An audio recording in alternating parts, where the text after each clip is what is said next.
One two one two one two one two one two one two one two one two one two one two one two. We back at it. We back at it, man. Friday evening. Let's go, man. Big salute to everybody who's popping up in the chat right now. Big salute to everybody who's popping up on all of the different platforms that we are on. We are live on YouTube. We are live on X, aka Elon Musk's Twitter, and we are live on Kick. All right, gather round, gather round. Let me go live on my phone over here on Instagram, quick fast. I got a new mic over here, so bear with me, quick fast. Let me go up on Instagram and let the people know that we are live.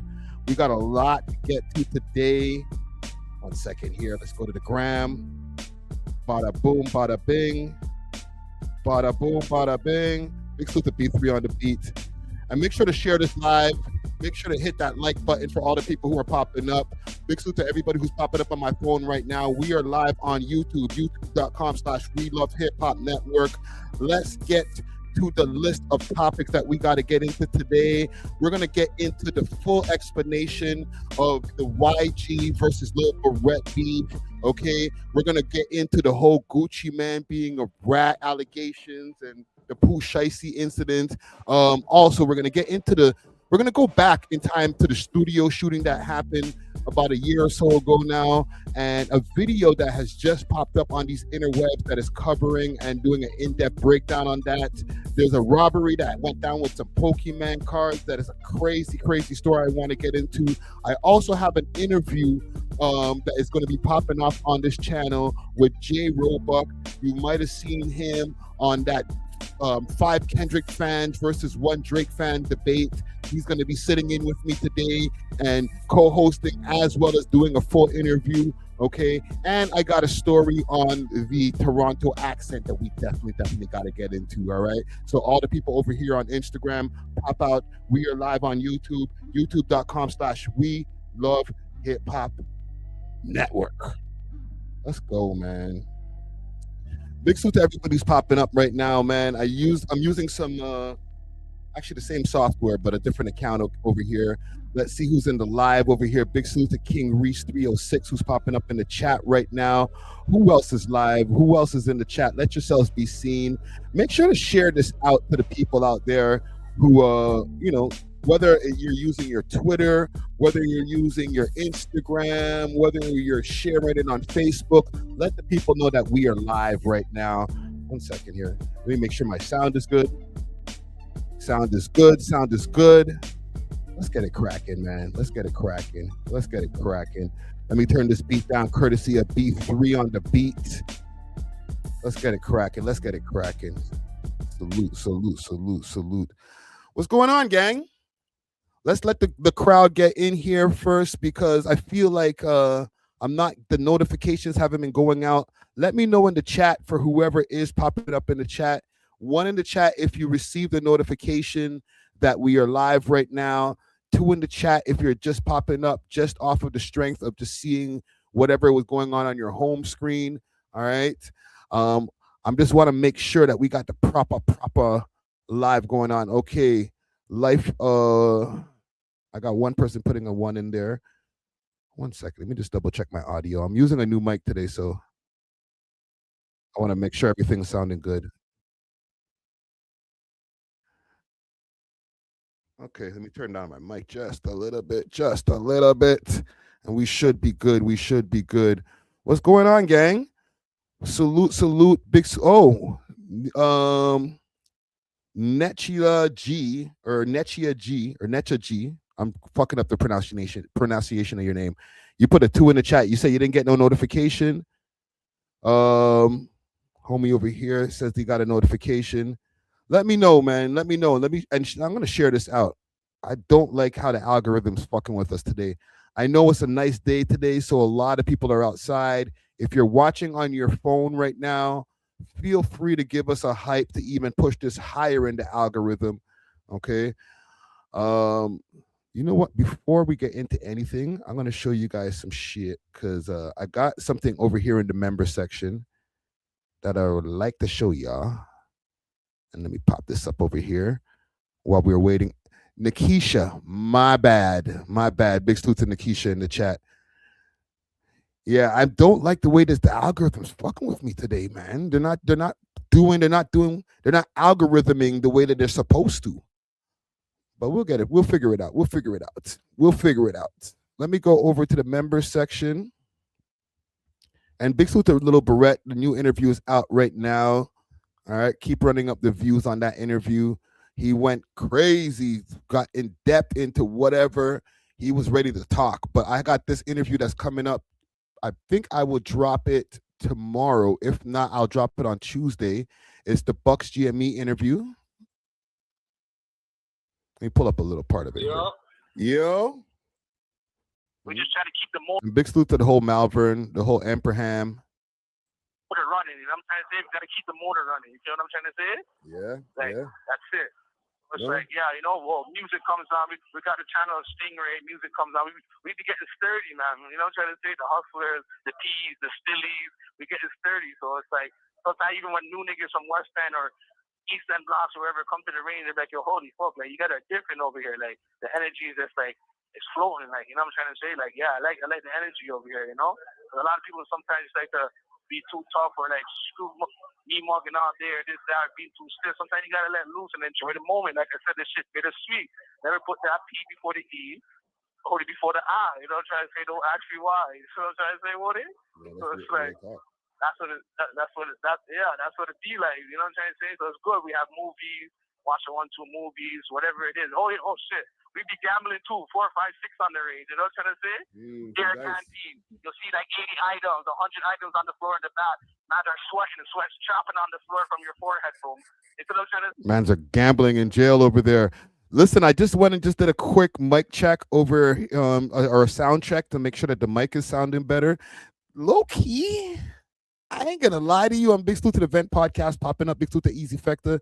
This new mic that I just bought right now sounds way better than my regular mic. Holy shit, man! And this is like a fraction of the price of what my regular mic cost. Like, it's good, but that's not a good look. I spent a lot of money on my mic, on my microphones, and this shit is like less than $100, and it's sounding all right. Hey, broski. Yeah, boom. Now niggas all getting swiped for their canteen. Niggas are marved, and then boom. So now niggas want to put up their money. Yeah, 2, 3, 4, 5 bills, a band. You know what I'm saying? Boom. Now they're getting straight. You already know who be going home with the bag. I've been a dice king from when I was 10 years old, so you already know nobody's talking to me, man. You know what I'm saying? You're saying the dice up for the canteen. You have 1 minute remaining for this call. BMs and shit, or their homies to pay the debts and shit, boy, you know? Yeah. It's crazy out here, Woody. You feel me?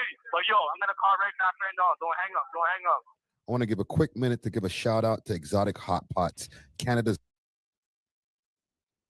Something that's been going on, that's been hitting the news out here, and you guys probably seeing it on the news over there. I'm just gonna ask you as much as you can speak about it. Have you heard about this Project South shit? Project what? Project South. Yeah, I've been hearing about that. Yeah, I've been seeing it on the news, whatnot. Like, basically, what is that? Like the police or the CO inmates are working with like other inmates and giving out people's addresses and all that shit. Yes. Okay, listen. Big salute to the members. I will drop that tomorrow. Okay, all right. Promise. I'll drop that tomorrow. Lickety split. We'll get that shit out onto the streets. I've been holding on to it for long enough. Big salute to Jay Weston 416. He says, dope interview. Big salute to everybody who's popping up into the chat right now, too. Big salute to Easy Fecta. Listen, I just big heads up, man. I don't know how many of y'all got your notifications, but let me know if you got your notifications. 1 in the chat if you received the notification that this live is going on. 2 in the chat if you're just popping up off the strength, knowing that we usually do this around the regular time, as we always do around this time. You know what I'm saying? But like, I just don't like the way the algorithming is moving in with us today. See what I'm saying? Bear 2's in the chat. What the frock? Where's the notifications at YouTube? Stop dissing. Don't let me get on a rant, fam. I'm trying to keep my cool. I'm trying to keep my cool. All right. Listen, let's do this. Pause on the lickety split. Why pause, fam? That's a pause? I didn't know Lickety Split was a pause. Ben, listen, I go on IG. I hope to get like a small percentage of the people from IG, but shit, I just don't like the way the YouTube is moving. But listen, we'll move past that. We passed that. We'll move past that. And I want to start off by giving a big salute to the sponsors. Let's start off with doing some sponsored stuff, and then we'll get into our news story.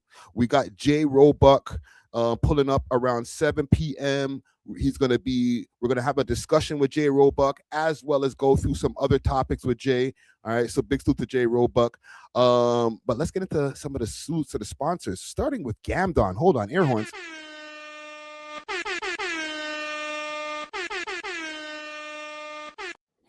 Yo, big salute to Gamdon. Big salute to Gamdon. I don't have a video ad for it yet, but I'll do a quick ad read. Gamdon joined 16 million players who already know where the real action is. Gamdon delivers elite odds that big name books can't touch. 15% rakebacks on your first week, lightning fast crypto withdrawals, and live stream the action. So you can live stream all of the action. You know what I'll do? Because I can't really go too crazy on YouTube when it comes to certain types of advertising, but I will pull up the site real quick. Real quick, I will pull up the site. And big salute to Gamdon. You can do a lot of different things. They got like casinos, slot arenas. You could do your sports betting. There's game betting, like esports. Okay. Use the code WeLoveHipHop on the check-in. All right, when you're signing up for the app, use the code WeLoveHipHop. You'll get exclusive offers. Okay, once again, big salute to Gamdon. The site is gamdon.com. Let me pull it up on the screen over here again. Big salute to Gamdon. And yeah, man, go get yourself some money. Go get some winnings out there. You know what I'm saying? Also, let me pull up a couple more ads and then we'll get into what we got to get into. Listen to this episode's sponsor, Exotic Hot Pots, with great strains and merch and delivery all across the GTA. You can hit them up on their Instagram page, Exotic Hot Pot CA, or subscribe to their Telegram at Exotic Hot Pot. Let them know that you heard about them through the We Love Hip Hop podcast. Salute to the sponsors. Cheer! One more and then we get into it. Ready for the road. Roll Ready Detailing, now open 7 days a week from 8 to 5 p.m. 750 Oakdale Road, Unit 66, specializing in ceramic coating perpetual with warranty, PPF, pins, wraps, vinyl wraps, and hand car washes. Remember, we clean anything on wheels. Road ready, ready for the road. All right. Okay, so I wanted to start off with just getting a full breakdown. Big salute to Lil Berete. Lil Berete pulled up. He gave us an in-depth interview. He spilled all of the tea, as they say. All right. You know what I should do? I should start by pulling up the interview just to refresh people's minds. But he's been beefing with WhyG, and it's not recent. Okay, this beef has been going on for a long space of time. My bad. I just moving the mic shit all over the place. The beef has been going on for a long space of time, but over the last week and a half, maybe 2 weeks, it is ramped up exponentially. So I'll start by pulling up the interview itself, okay, and then we'll work our way backward as far as everything that's going on. All right. Let's see. How do we do this? Let's start off. Hold on, I'm all over the place today, gang. Just give me a second. Let's do this. And we'll pull up the interview first, and then we'll get into what we need to get into. Bada boom, bada bing. Yeah, right here. Okay, let's find the interview. If you're not subscribed to the channel, make sure to subscribe. Okay, interview available now. Actually, you know what? I just made a clip, so I'll use the clip.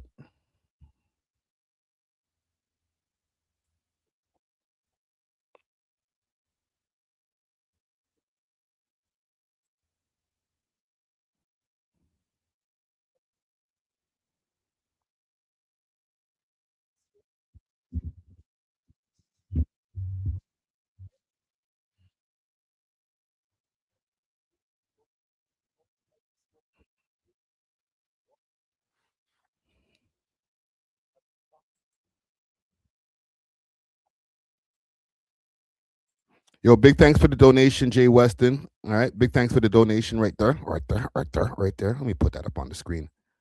Let's continue.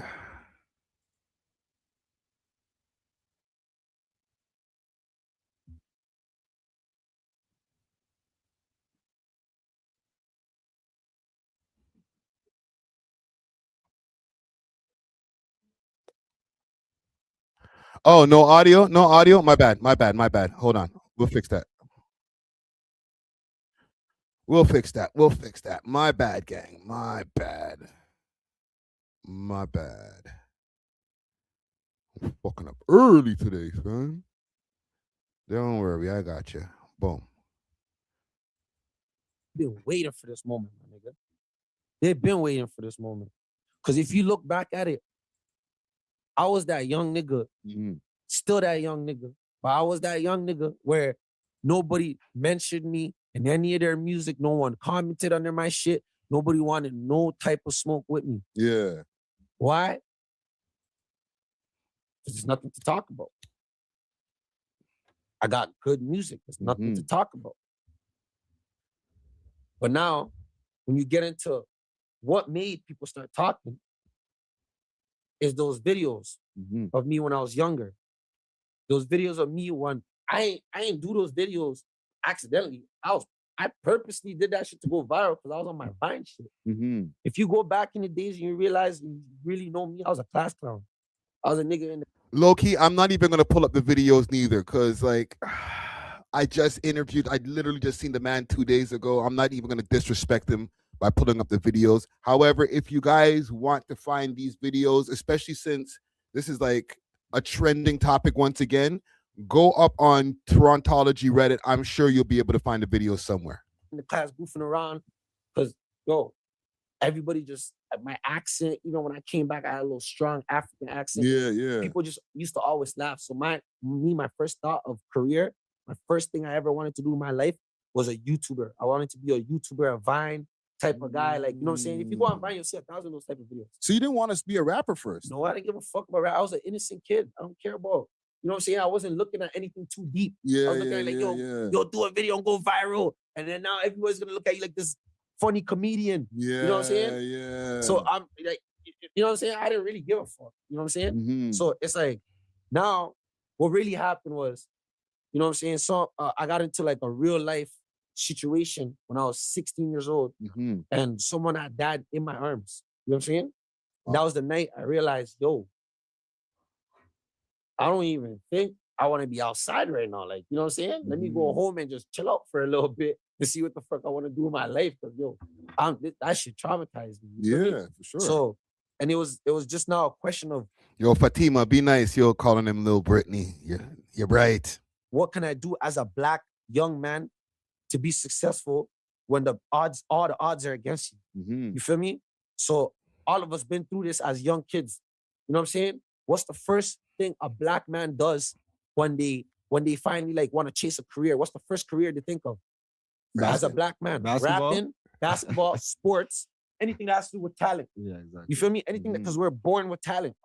Everybody in this world born with talent, but us with melanin, like, you know what I'm saying, to be specific, there's certain one of us, we're born with some crazy talents. And you won't know what that talent is until you discover it. You feel what I'm saying? So I was more so on that tip, like, yo, let me try the rap shit, because my mom's a singer. And to be honest, I'm not doing this YouTube shit no more, because I'm getting older, I'm hanging around. So hold on, let me stop right there, because he mentioned his mom's a singer.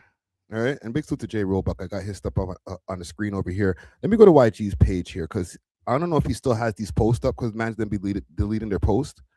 But he did make a post mentioning about Lil Berete and saying that this is his mom and Ray Tay Tay. Like, the shit has gotten into the dirt. Like, there's no coming back from this at this point. Like, I don't think these guys can make up and be friends. But I'll let you know why in a second.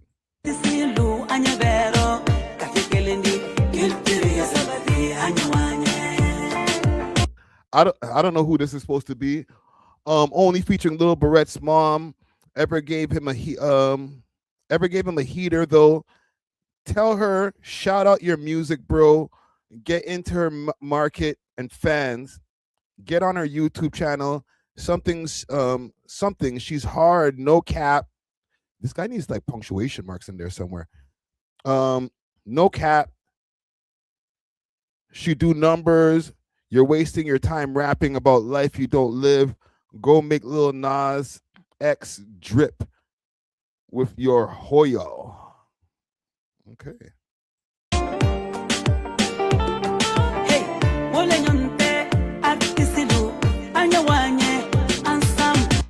That's supposed to be Berete.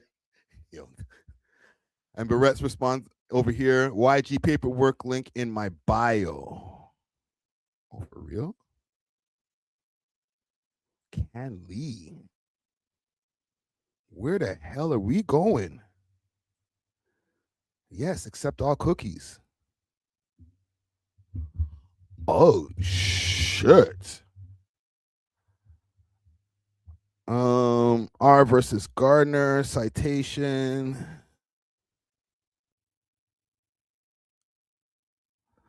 Let's see, defendant Mark Gardner Jr., also known as Shamar Gardner, is charged with 19 offenses comprised of 5 firearms offenses, 2 drug offenses, 1 possession of proceeds of crimes offense, blah, blah, blah, blah, blah.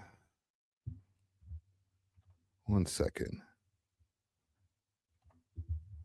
Shamar.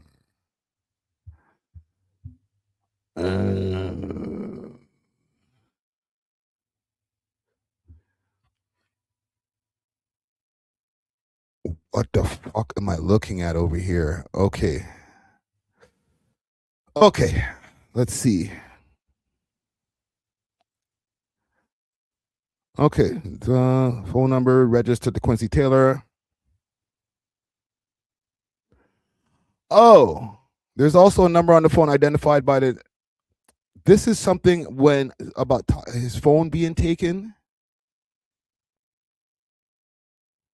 Let me see where the first time his name pops up in here. I didn't expect to be going through paperwork. My bad, gang. This is unexpected. Okay, so his name only pops up down here.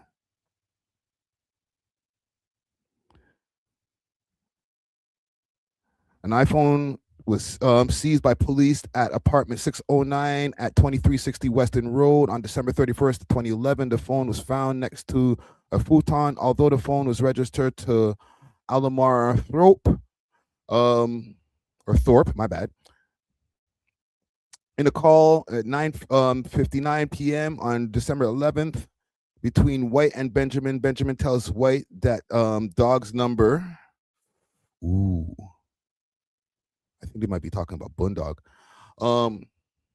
It is agreed that the transcript correctly identifies the speaker as Shamari White, that's YG, for the calls in the session.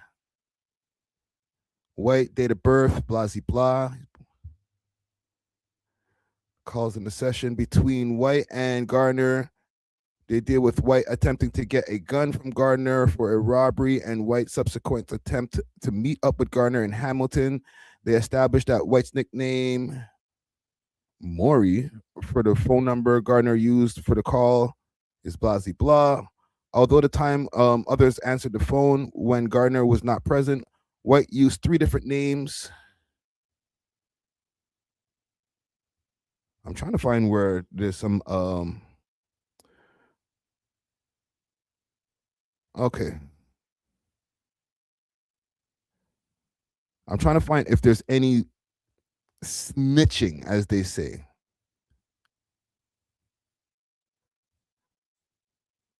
Just give me a second, gang.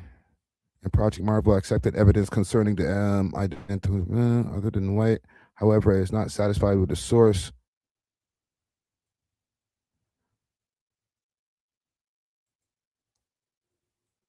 White was in Toronto, the youth victim. There's a lot in here. Okay. I'm going to go through that in the background. I'll find what I need to find.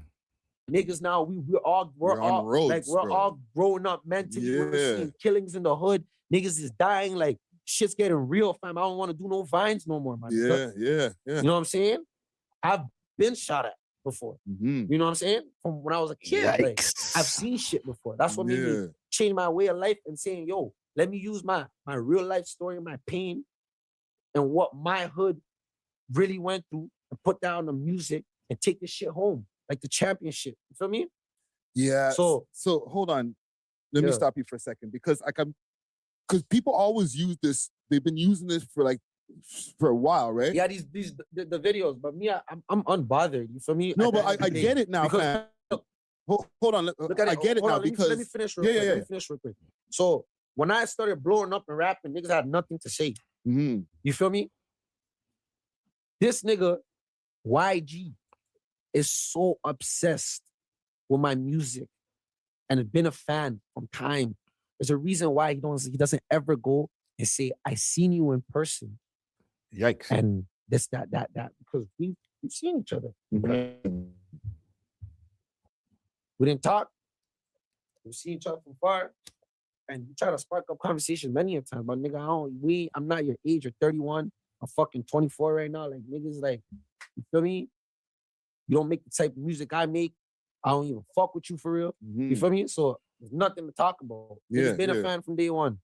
So I don't know where the fuck he did some digging up. You know, so when you're in the hood, you're gonna have haters. When you're in the hood, you're gonna have haters. When you're in the hood, you're gonna have people that don't like you. You feel me? So wherever the fuck he found those videos, he went and tried to basically go crazy with that shit. But before even all that, let's talk about the fact that he was so mad that I made a song with his idol, King Von. King Von is his idol, by the way. Any of these fucking niggas trying to rap gangster and all this shit, King Von's their idol. You know what I'm saying? You told me a story about King Von saying that some man hollered at him, say, why are you working with this guy? Exactly. That's exactly. Who was that? That's him, my nigga. The guy is so desperate. He's so desperate that he said, oh, fuck, Berete is really about to take over the city. Let me find a viral moment. Takes those videos, send it to him. But guess what? When you have talent, like I said, nothing beats talent, my nigga. A nigga that you look up to, you didn't give a fuck about what you sent to him. Still did the song and still dropped it. So I'm gonna get to a couple of things, and I'll probably have to revert back to this video just to give some more reference here, because a lot has sparked off for even this conversation. And Berete was supposed to pull up maybe about 3 weeks ago.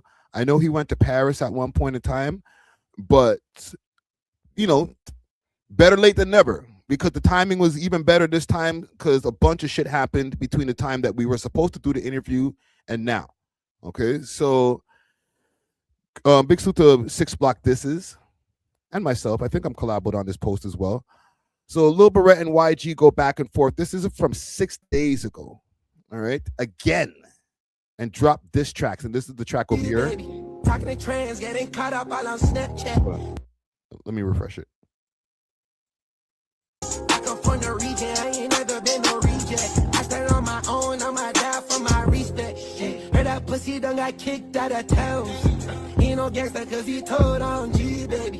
Talking to trans, getting caught up all on Snapchat. Stop that lying, little nigga, you know you need that. No back and forth, you in love with the transmission. They don't wanna do this, but I heard these niggas keep dissing.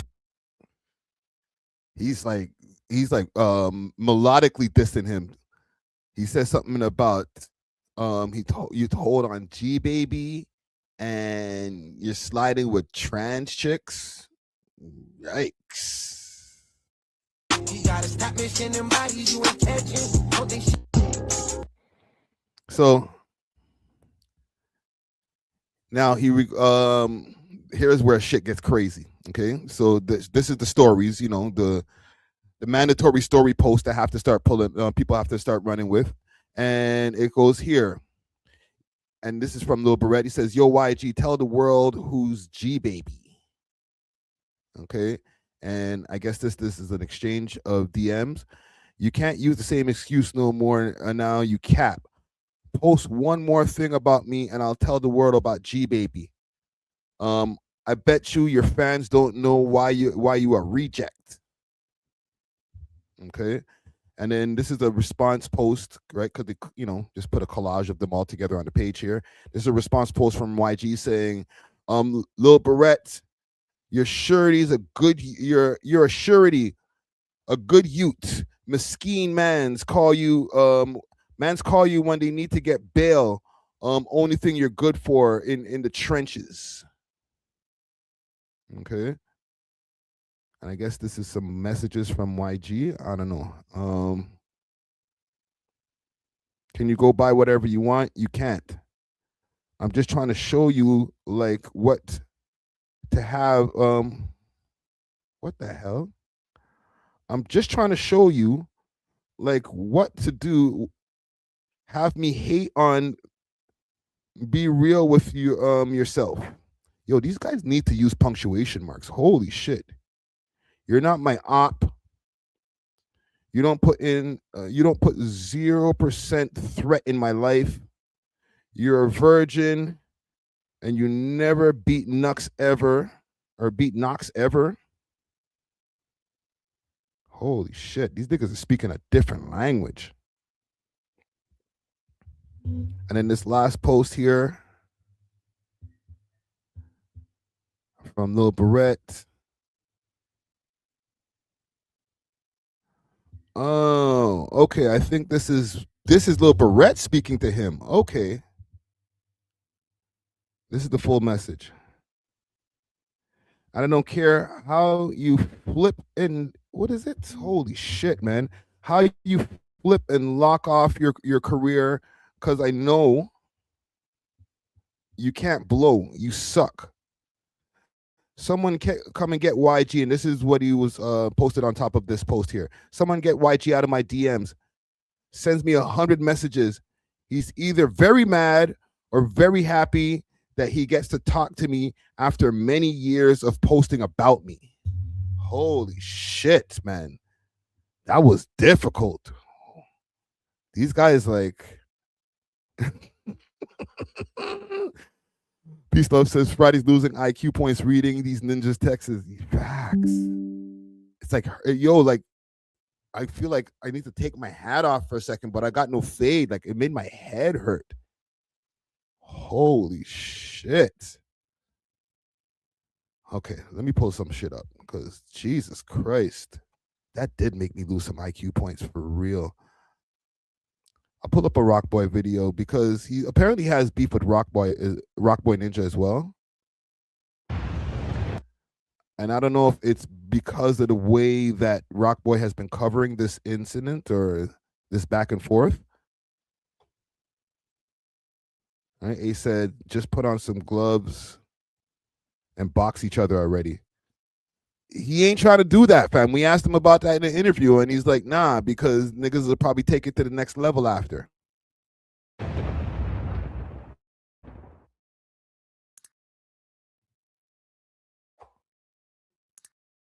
What's good, YouTube? What's good, YouTube? Before we get into it, make sure you guys hit that like, hit that subscribe, hit that notification bell. But let's get right into it. Now, what he said. The ongoing feud between YG and Lil Berete continues after YG exposed Lil Berete for allegedly trying to add him to Snapchat. Now, I don't know if that's Lil Berete's real Snapchat account or that's a fake account, but YG took to his Instagram. He had this to say: why this Bosty boy added my Snapchat? I don't love man or like man, my youth. Never added a man's Snapchat before. Why for that? A bunch of emoji you up, emoji, lightning ball for you, my youth. Lil Berete didn't respond right away, but after YG released his new song, Instagram, Lil Berete took to his Instagram. He had this to say: should this guy stop rapping and start a TikTok career? Question, yes or no. Now, YG's been going viral on TikTok ever since he started doing his food review. He started vlogging and whatnot. A lot of people seem to be enjoying the content. He's also going viral on TikTok for what he was saying when he did a walk through Top 5 neighborhood, talking about, what? I'll come to your block lurking, something about me and my cameraman, Dolo. I know what he's talking about. If I go to YG's page, he probably has that one as one of his pinned posts right now because that shit went viral. That shit went viral. Right there. Lurking realize with just me and my cameraman, Dolos. You know what that means? That I will fucking boss her head.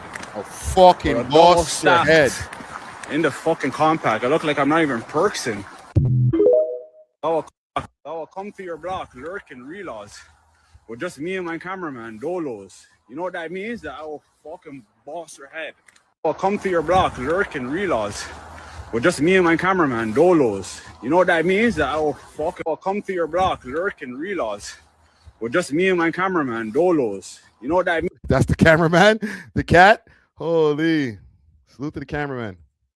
A lot of people are doing videos with the YG voiceover, so he's definitely making a lot of noise on TikTok. People feel like he has potential to be the next big streamer if he takes it serious. And it seems Lil Berete feels the same way after Berete jumped in YG's comment section saying, "Stay on TikTok, the scoof not allowed to rap no more. I had a song for you, but I'm not releasing it no more. I can't compete with mediocre TikToker emoji." Berete's moving stout. Now, in my opinion, this is just my opinion. Berete to put out a full diss song getting at YG. He should have did that when YG was dropping Lil Britney, when YG was getting at him back then. If anything, Berete should continue doing what he's doing right now. Put out good music, take a 1-2 shots at them in your music. Now, YG took to his Instagram, he had this to say. He posted a screenshot. He goes on to say, "You could never diss me, Batiman. We're in 2 different lanes, 2 different tax brackets. You're a borrower, I'm a haver, levels, emoji. What the F? I swear this Bati boy retired. I 50 cent him, emoji." He tried to do a Lil Nas X his thing on top, broke waste man emoji. No one will ever forget what Lil Britney did to your career. That shit was legendary. Now, to be honest, I don't think it was just the song Lil Britney that affected Lil Berete's career. I think you got to factor in all those videos that were circulating of him beefing with the blog pages, them not reposting. And at the time, he was trying different genre of music. So it was a lot of things that was going against him. But one thing you can't deny, Lil Berete has the ability to make good music. Right now, he's been putting out a lot of good music recently, like I said. Okay. Salute to Rock Boy Ninja.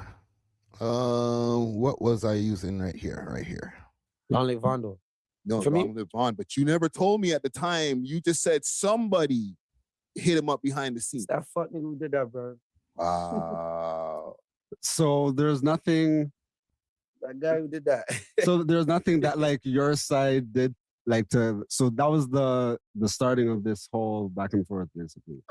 I'm just asking as like Listen, as like really and truly, member. I'm not gonna sit on this interview and break down anything about starting about nothing, because there's a deeper story. I'll keep telling you guys, I have no ops, I have haters. That's it. Y'all will never like. I really don't got no ops. I only got haters. Haters I put in their place. There's definitely a deeper story. So let's get to the deeper story.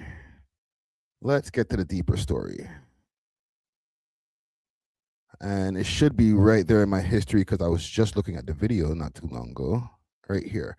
Big salute to Six Tales. Tales of Toronto, the tragic story of Smoke Dog. On June 30th, 2018, Smoke Dog, along with his manager Cobra Prime, attended the popular nightclub Cube to enjoy the Canada Day long weekend. Before entering the establishment, Smoke Dog was confronted by Driftwood Crip and fellow rapper 21 Neat. It is rumored days prior to the following incident, Smoke Dog dissed Driftwood-based rapper Robin Banks, and 21 Neat wasn't happy about it. According to a security guard working at the club at the time, a heated argument escalated to the point 21 Neat threatened to shoot Smoke Dog, and because of this, 21 Neat was denied entry to the club. He later left in an Uber along with 2 of his associates, 16-year-old Keyshawn Jones, seen here in the black hoodie, and an unidentified man in a blue shirt. The trio arrived back at the club shortly before 8 p.m. This time, Keyshawn and 21 Neat were both armed with guns and ready to confront Smoke Dog as soon as he leaves the club. As they anticipated, Smoke Dog left the club for a smoke break, and according to the security guard, 21 Neat went straight to making threats again, but this time it escalated into something nobody was expecting. In the midst of the verbal argument, 21 Neat can be seen flicking his cigarette at Smoke Dog, which causes Smoke Dog to reach for his waistband and start firing shots towards 21 Neat and his associates. As pedestrians begin to scatter, 21 Neat can be seen running into the road and fumbling his own firearm. He then retrieves it and begins to run in the direction of Smoke Dog, who at this point began fleeing. Unfortunately, he didn't make it far. As he turned his back to run for cover, he can be seen running right past Keyshawn Jones, who appears to be unfazed by the brazen gunfire unfolding right before his eyes. Holy. As Smoke Dog runs past him, Keyshawn can be seen pointing his firearm in the direction of the Regent Park rapper and firing the kill shot. Seconds later, 21 Dog, who is now laying on the ground, and proceeds to fire several more shots into his lifeless body. Judging by the reaction of 21 Neat's unidentified accomplice, this final act of revenge seemed too gruesome for him to witness, as he turns around and lifts his arms above his head in shock. Keyshawn then splits from 21 Neat and flees the scene in a blacked-out SUV, while 21 Neat and his unidentified accomplice fled on foot through an alleyway. In the end of the near 20-second gun battle, Smoke Dawg and Cobra Prime were killed. A woman who happened to be at the wrong place at the wrong time was hit by stray bullets. Fortunately, she made a full recovery. After being identified by Toronto police weeks following the incident, 21 Neat and Keyshawn Jones went on the run. Oh, R.I.P. Smoke Dawg. So here's the thing. When Natural asked that question about, like, was there anything from one side or the other, I can't say it is one thing or from one. Something from both sides, right? Big salute to Six Tails. They broke it down eloquently as far as, you know, Smoke Dawg saying some things about robbing banks and just these guys just escalating whatever beef that they had, from the rap to the streets or from the streets to the streets. I don't even know how this shit even started in the first place. But Smoke Dawg, even in this video, and you know what, let me pull up the same video because I think this video is going to be an important piece of Toronto history. And big salute to, and listen, the views reflected. Big salute to Six Tails once again, because when I watched earlier in this video, he had beef with a lot of people way closer to his proximity than like Driftwood, right? Let me go back to right here. Escalate. Instead of keeping the chain, Lewis sold.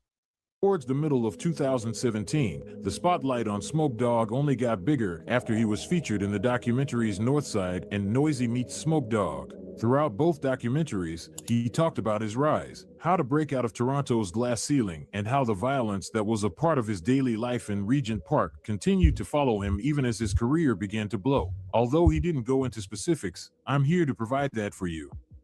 So sometime in March of 2017, after finishing his headlining gig on Drake's Boy Meets World tour, he headed back to Toronto. He then took a trip to a dispensary where he was confronted by a man by the name of Michael Lewis. Lewis claimed Smoke Dawg's notorious Toronto chain was his, and he wanted it back. Smoke Dawg refused to hand the chain over, so Lewis snatched it and ran off. Now this is where things begin to escalate. Instead of keeping the chain, Lewis sold it to a rival rapper by the name of Vanally Stacks. Vanally ranged from the infamous block of Alexandra Park, home to the Project Originals and Menace Gang, crews that are not only well-versed in the city's criminal underworld, but also share a deep hatred for gangs reigning from Regent Park, consisting of the likes of Casper TNG, K-Money, and Rolex Homie, all of which have voiced their displeasure of Regent Park over the past decade. Menace Gang began taking aim at Smoke Dawg after he got his chain snatched by dropping multiple diss records towards him. In the music videos, the infamous Toronto chain can be seen hanging on the necks of the Alexandra Park rappers, with some even throwing it out of moving vehicles. Holy.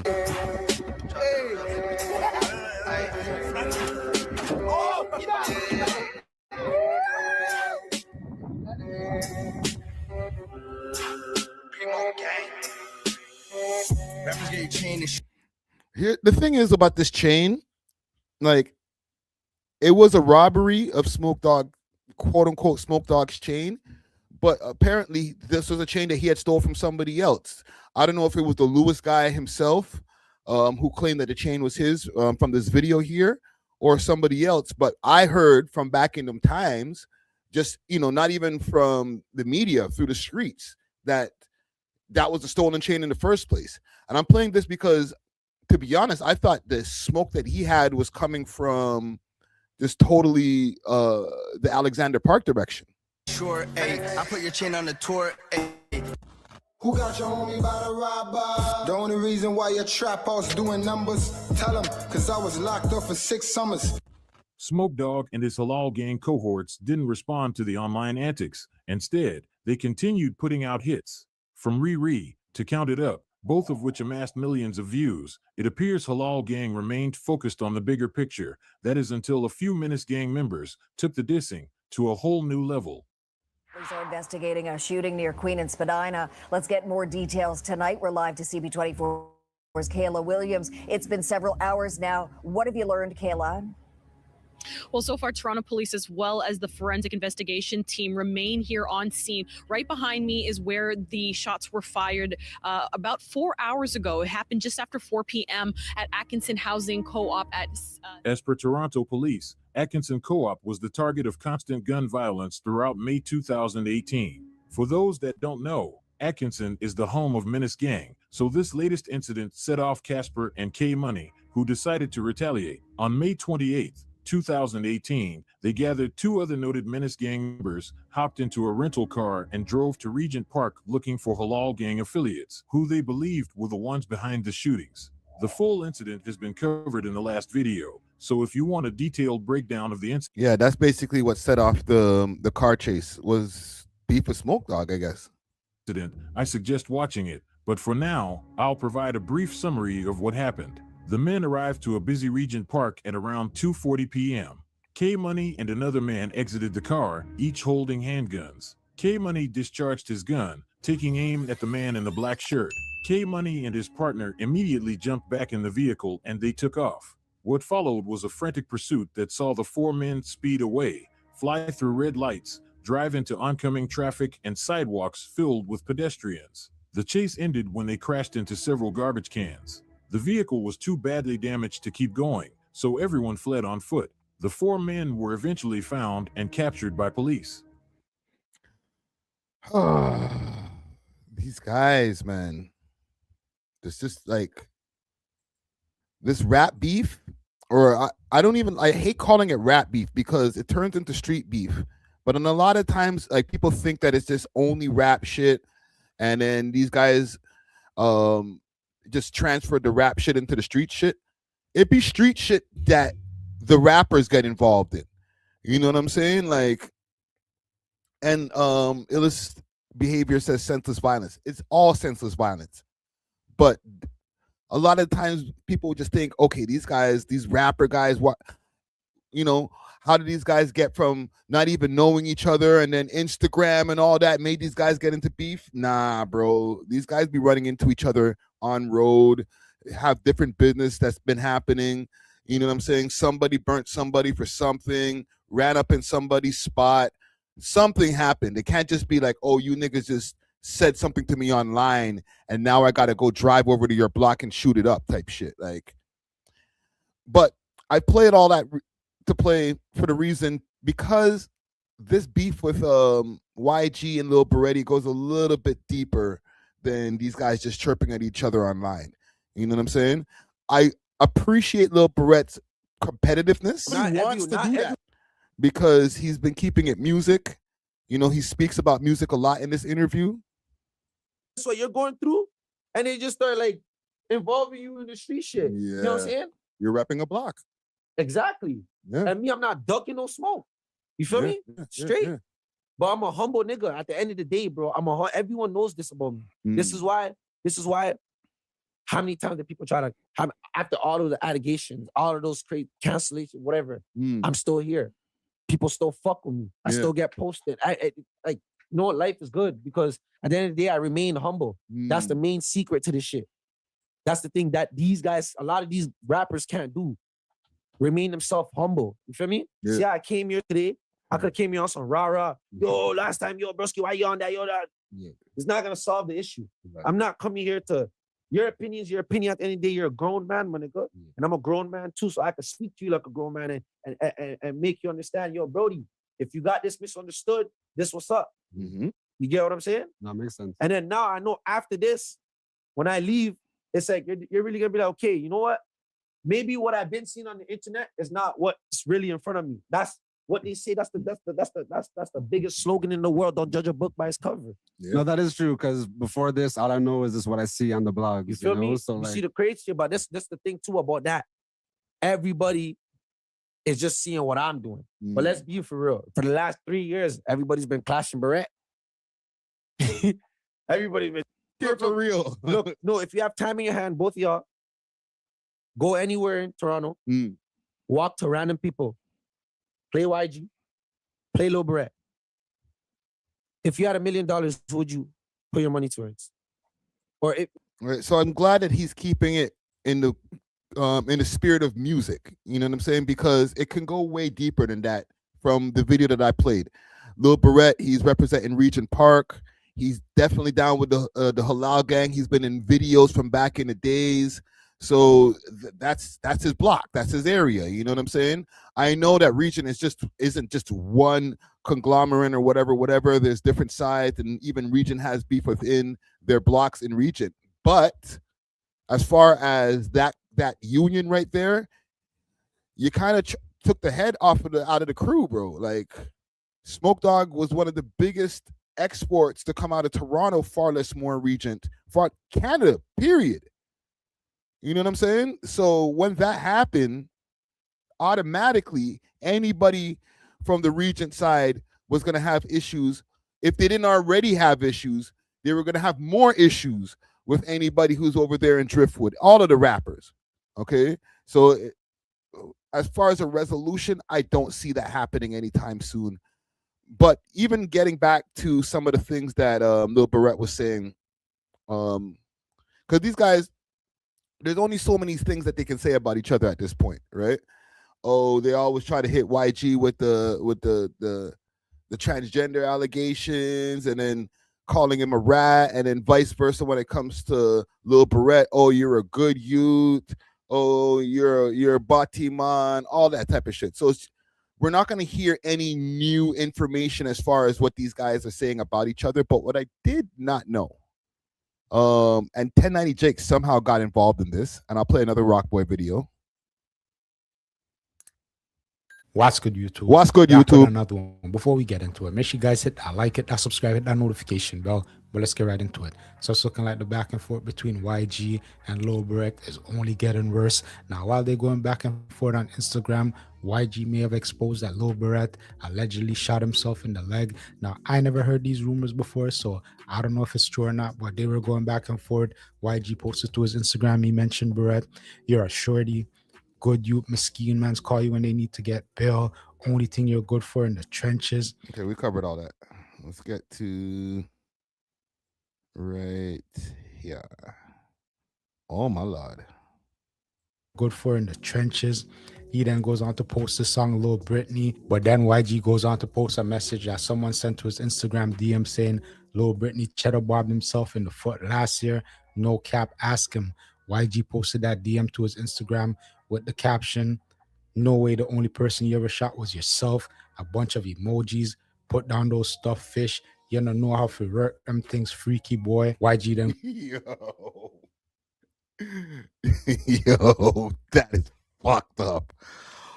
Oh, these niggas is crazy. Listen, I didn't see the man limping when he came to do the interview, so I don't know about all that shooting himself in the foot, cheddar bob type shit. But that is insane. You don't know how to work them things.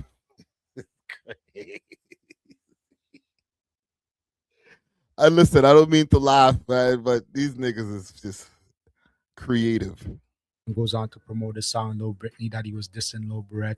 He mentioned Berete with the caption, you turn Joe Easy mad, feeling him up and bubbling on him, you watty boy, lightning ball emoji, feel freak. Lil Berete then responded to the rumors that he allegedly shot himself. He reposted YG's message with the caption, SMH you down bad, getting info from a hater with 1 follower. Low-key, you made that account yourself. Let's say if the story was true, that ratting emoji, you know I could get locked up for that. Now, like I said, I never heard those rumors to why. Can you get locked up for shooting? Yeah, I guess so. I guess that does make sense. Man can get locked up for shooting himself. Like, where did you get the gun? You're not supposed to have a gun. What the fuck? Yeah. I'm not trying to call nobody a snitch or anything like that. All right. So listen, let me make my screen bigger. I ain't calling nobody a snitch. All right. So let's just make that clear off top. But if you say a man shot at himself, you're kind of insinuating that he got a gun. That's all I'm saying. That's all I'm saying. YG put it out there, but Lil Berete didn't confirm and he didn't deny the rumors. Now, Berete also goes on to say, the real reason you mad is because everyone want to know who's G baby. Tell him 35. Lil Berete then goes on to post a DM between him and YG with the caption, I try to ask. He said that's his next door neighbor, but I have a feeling there's more to the story. Emoji doesn't even make sense because YG claims Driftwood and G baby from the towns. So where are you really from, Weasel? Lil Berete then got 1090 Jake involved. He sent Porky Pig a message. Quick question. If you get caught on the scene by police and give up your neighbor's name to fool the cops, is that ratting, especially if the neighbor is in the streets and don't want to be known by police? Question. 1090 Jake responded, yeah, he tried to put it on someone else. But realistically, we know that's not what happened. YG didn't try to pin a crime on anyone. He didn't try to implicate. Yes, okay, and this is the explanation that we need to have. And salute to Rockboy Ninja. I don't know if he feels the same, but this is why he's useful. Anyone in no crime. YG was on house arrest, so he was on curfew, something like that. He got caught by the boredom outside, and he gave them someone's name that he knew their first and last name, probably where they live, and their information. How is that ratting? A lot of niggas do that. It's not what you're supposed to do when you're on house arrest and when you're on curfew. If you know someone's name, you give them. Hold on, I might have to take that back. I don't know, fam. And again, I ain't trying to call anybody no rats or nothing, all right? So if any of you guys see this, just relax. I'm going by what I see in the videos. I'm reacting. I just make content. But if you give a first and last name of somebody and they're in the streets, then you might have these people going over to that person's spot, getting them hemmed up in some shit. So it's not cool. I understand, okay, you got to give a real first and last name, so when they go look it up in the computer or whatever, you know, they're not going to just come back and say, oh, that's a fake name and come and just put the cuffs on you. But you might need to find somebody like a cousin or somebody who you know ain't into nothing if that's the kind of play that you're going to run. And again, I'm not trying to call nobody no rats or anything. I'm just going by the information that's been provided to us online by y'all. That one's sticky. The verdict's kind of out on that one. I'm not here to judge, okay? I'm not in the streets no more, but that one's kind of sticky. I'll say this. I wouldn't do that. Their name. I don't see how that's ratting. The only thing other niggas do that. It's not what you're supposed to do when you're on house arrest and when you're on curfew. If you know someone's name, you give them their name. I don't see how that's ratting. The only thing Berete could say, oh, YG's messed up for using that guy's name without telling him ahead of time. But that's definitely not ratting, especially if that person wasn't on no conditions or nothing like that. So I don't see how niggas are saying that's ratting. Y'all can let me know in the comment section. Do you guys think that's ratting for using someone else's name when you're on curfew or whatever? Let me know, man. But Berete then goes on to say, N-words can call me whatever they want. But one thing I'll never be is a snitch. Emojis. Lil Berete then accused YG of blocking him on Instagram. He goes on to say, you talk shit about me for years. I never blocked you. Emoji. Get out your feelings, weasel. YG responded by saying, wow, Wasteman lies about being blocked. Emoji, you're a nerd kid. SYM. YG also exposed Lil Berete for allegedly getting the song Lil Britney taken down from all platforms. Allegedly, Lil Berete tried to sue YG over the song. So I guess Drake wasn't the first Toronto N-word to sue over a rap battle. According to YG, Lil Berete tried to sue him first. So y'all can let me know what you guys think about that in the comment section. But then, in my opinion, I feel like Lil Berete was starting. Hold on. How many days ago was this video for? No wonder this nigga's pissed. And we're going to have, this is from 4 days ago. And we're going to have our guest pop up in just a minute. Okay, big salute to Jay Roebuck. He's going to be joining us very shortly.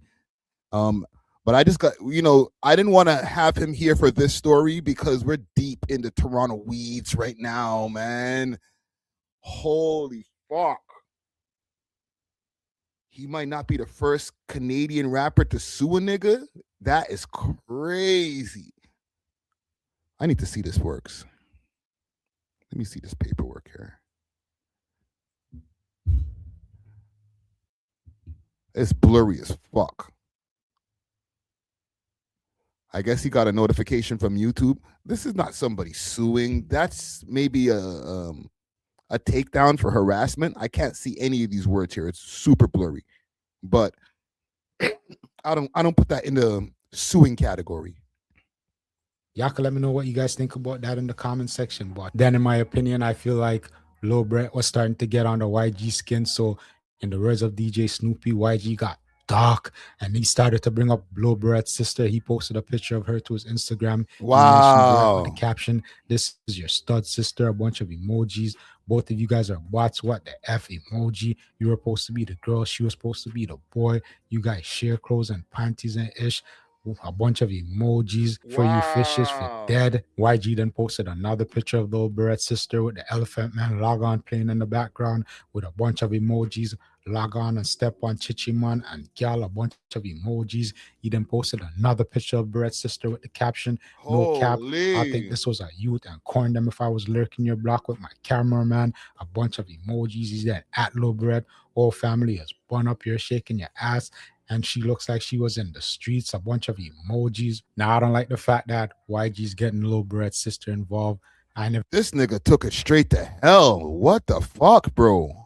See you online engaging no back and forth dissing YG and his peoples or anybody for that matter. She's just a civilian, so I don't think that's cool in my personal opinion. But at the end of the day, Lil Berete's calling this man a rat, so all gloves are off at that point. And I don't think it's ratting, man. Y'all let me know in the comment section if you're on house arrest or curfew, you get stopped by the boredom and you give them some. It's got both sounds playing at the same time. That shit sounds creepy as fuck. Someone else's name. Does that make you a rat? How is that ratting? Someone let me know in the comment section. How is that ratting? But okay. I'm gonna play one more clip and then we're gonna get to our interview because I feel like I've spent too much time in this high level fuckery. Let me see here. Because there's a reason, I guess this makes sense. Now it's all coming together now. People Let me just find the part here. YG beef, issue with the blogs. Platform like that. I don't care how much YG pays you. Yes. I don't care how much YG pays you. Relax. He said, "Bro, delete that idiot thing." Said, "Nah, fuck that. I told you I'm not playing. You just try to embarrass me. Like, what the fuck for what?" He puts the laughing emoji. He said, "You're making me look." He deleted even all the messages. So this is the issue he has with 6 Sounds, but we do talk about Rock Boy somewhere in the middle of this. Oh, what the fuck did I just do? Right there. Please, going down today. I ain't playing with none of these people no more, man. Lil Berete came through with the action today, fam. So this is there any other blog that you got beef with besides 6 Sounds? Nah, man. That's what I'm saying. I don't got beef for the blog. Right here. How am I? It's 2026, fam. Like, you can't beef for the blog. These guys don't even have faces. What are you beefing with? What about that guy? What's his name? He's like Jamaican and he posts kind of like academics out here. Oh, Rockboy Ninja. Oh, shit. So I looked into a couple things. Natural out here working. Okay, send me that first. Let's one thing at a time. Okay. The facial expression that Lil Berete made when I mentioned Rockboy Ninja's name said it all, bro. Like, he gave me the death stare. Like, why don't even mention that nigga's name?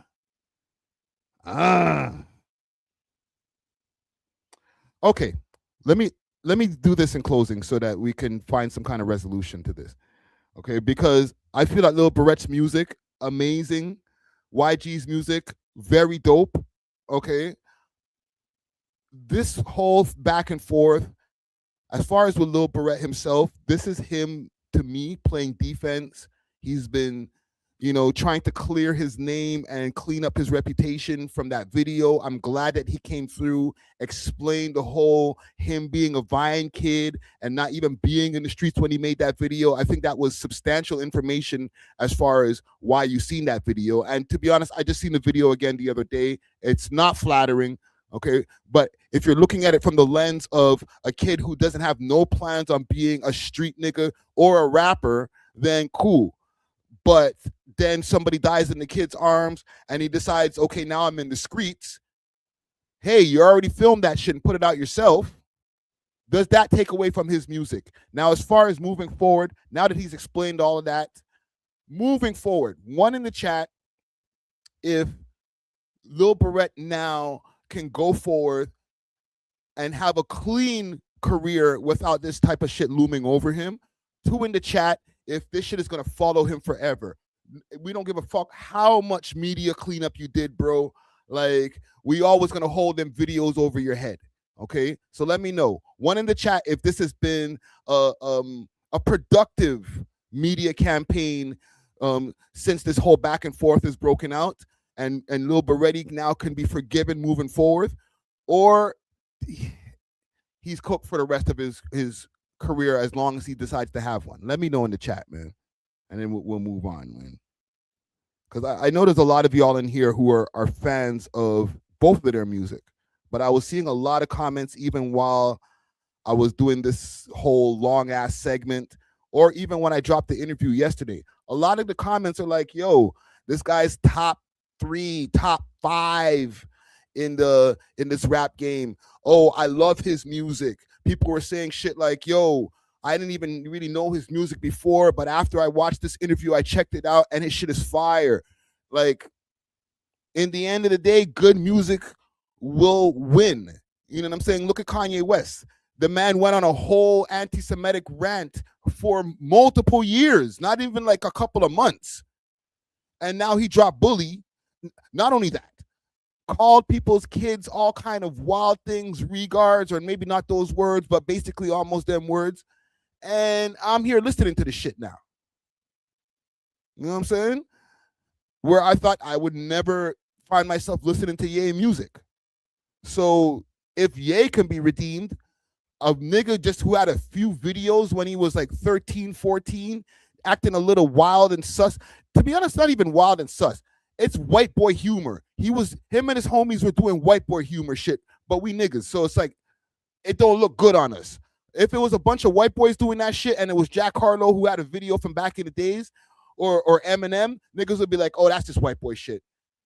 They like to do that stupid humping shit and all that stupid, draw dicks on your face and just borderline gay shit, not even borderline, like hella gay shit all the time. You know what I'm saying? So I don't know. But we'll leave it there. I'm going to bring our guest in. You know what I will do first to introduce our guest? Let me pull up a video to get us reacquainted with this gentleman over here. And we both come out successful. I'm going to get on with Skepto. I'm going to get on with export that America has. America's biggest export is always culture, right? You talk about Hollywood, you talk about music. And the main genre, the number one genre right now, we're competing with country, but for the most part over the past 15 years is hip hop, right?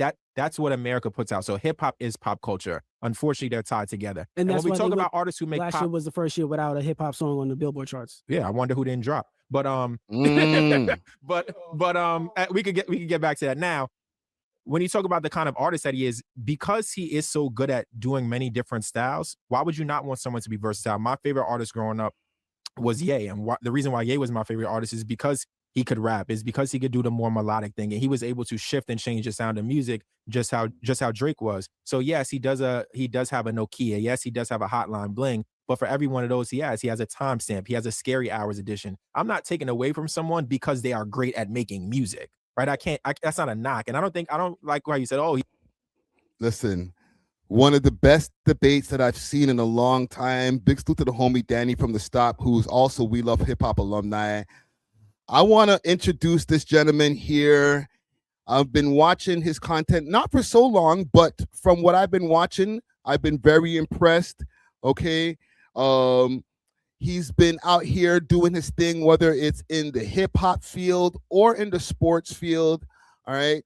I would like to welcome content creator extraordinaire Jay Roebuck to the motherfucking building.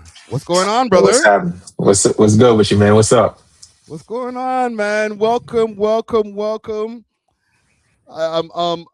Listen, that debate, one of the best debates that I've ever seen on YouTube. Okay. Thank you.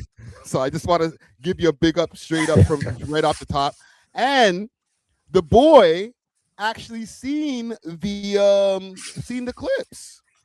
I heard. Somebody alerted me to that, so I had to check out the post, and I'm happy he got to see it. That's what's up, man. I hope he watched the whole thing. It was a show, so I hope he got to see it. Yeah. So listen, what I want to do here today is get people acquainted with you, some of what you do, and some of your come up on the way to where we are now. And then we can maybe tackle a couple of topics. Maybe I can keep you on as my co-host for a couple of these topics in this live stream. You good with that? Sure. Yeah, we good. Okay, we'll rock out. Okay, so just to give a quick history, right? Are you from New York City? Yeah, I'm from New York, born and raised, Harlem specifically. If anybody is in here from the towns, I'm from East Harlem, the East Side. So yeah, man, New York to the death of me. I will represent that. I think it's the best place on earth. Yeah. So give me a quick history of you growing up in Harlem. I know from what I know about New York, which I feel like it's a little bit more than the average person. Harlem is the place where niggas get a little bit more fly.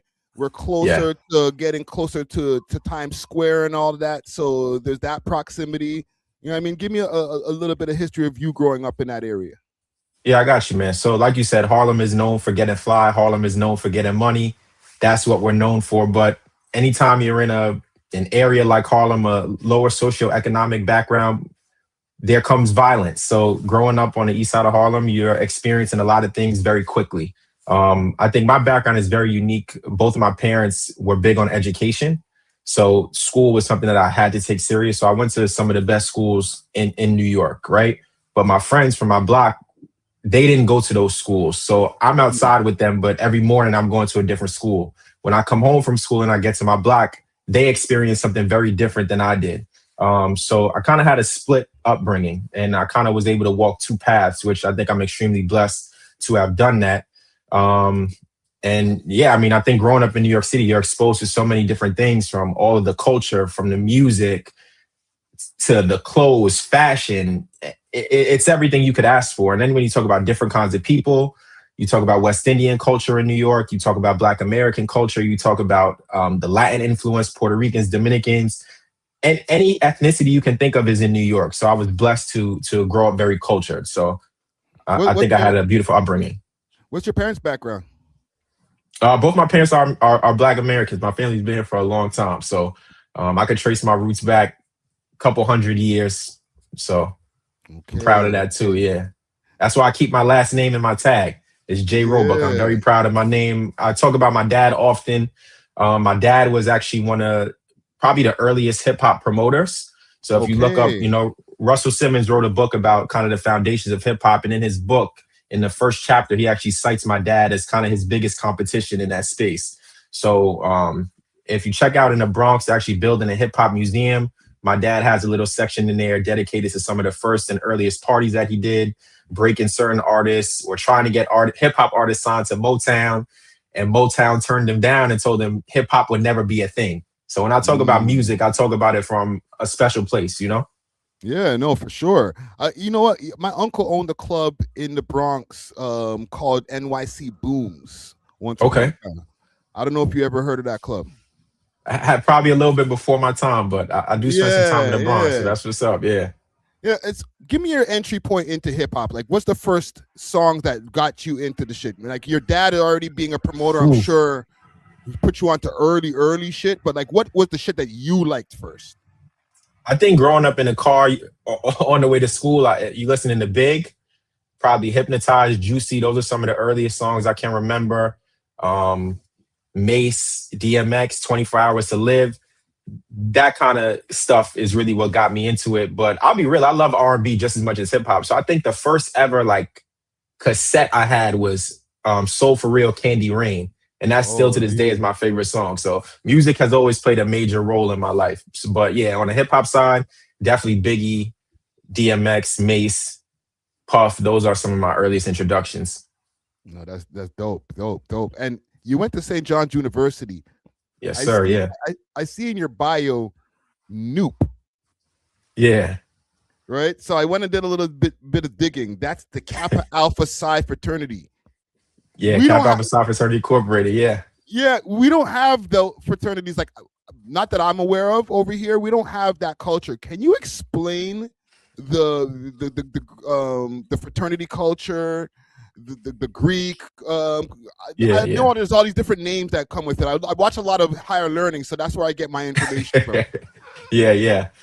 So Kappa Alpha Psi Fraternity Incorporated is a Divine Nine fraternity, Black Greek letter organization. So we're founded in 1911. So there's deep roots in terms of the advancement of Black people, not only in America but in the whole diaspora. So there's nothing going on in Canada, I think, in terms of undergraduate chapters. But the work is being done around the world. We have alumni chapters in Africa, alumni chapters in the Caribbean.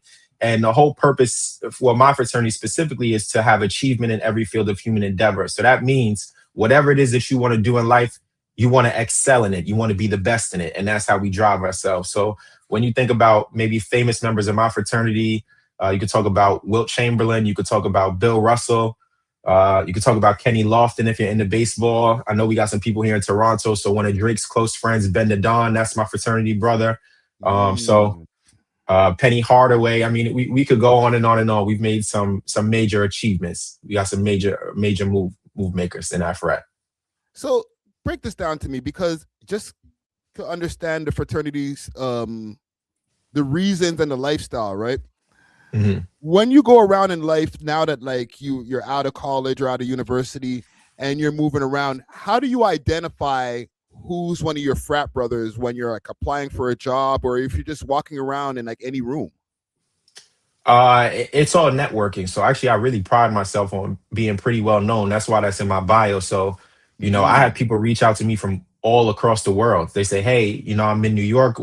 What can you help me out with? Or, hey, I'm here for business. Is there anyone you can connect me to? And that goes both ways. If I'm looking for a job, or if I'm out here trying to navigate the professional world or the podcast world or the content creation world, I can look to see who are my brothers in here who I can reach out to. So it's really a network with like-minded individuals. So every single day of my life, the fraternity is doing work for me and I'm working for the fraternity. So there's a number, of podcasters who are in the space who are members of the frat. Shout out to Rory from the Rory and Mal show. Rory is my frat brother as well. So it's deep. It's deep. Wow, you guys are all from the same frat, eh? Yeah. That is super interesting. I want to get onto other topics, but because I watch stuff on YouTube or on Instagram, and I see just like a lot of stepping and stuff like that, and I think, okay, that looks like fun, but I'm sure that's not all it is once you pledge to become part of a fraternity. Can you give me like some of the things that you need to do, or like some of the duties that you have while you're in a fraternity?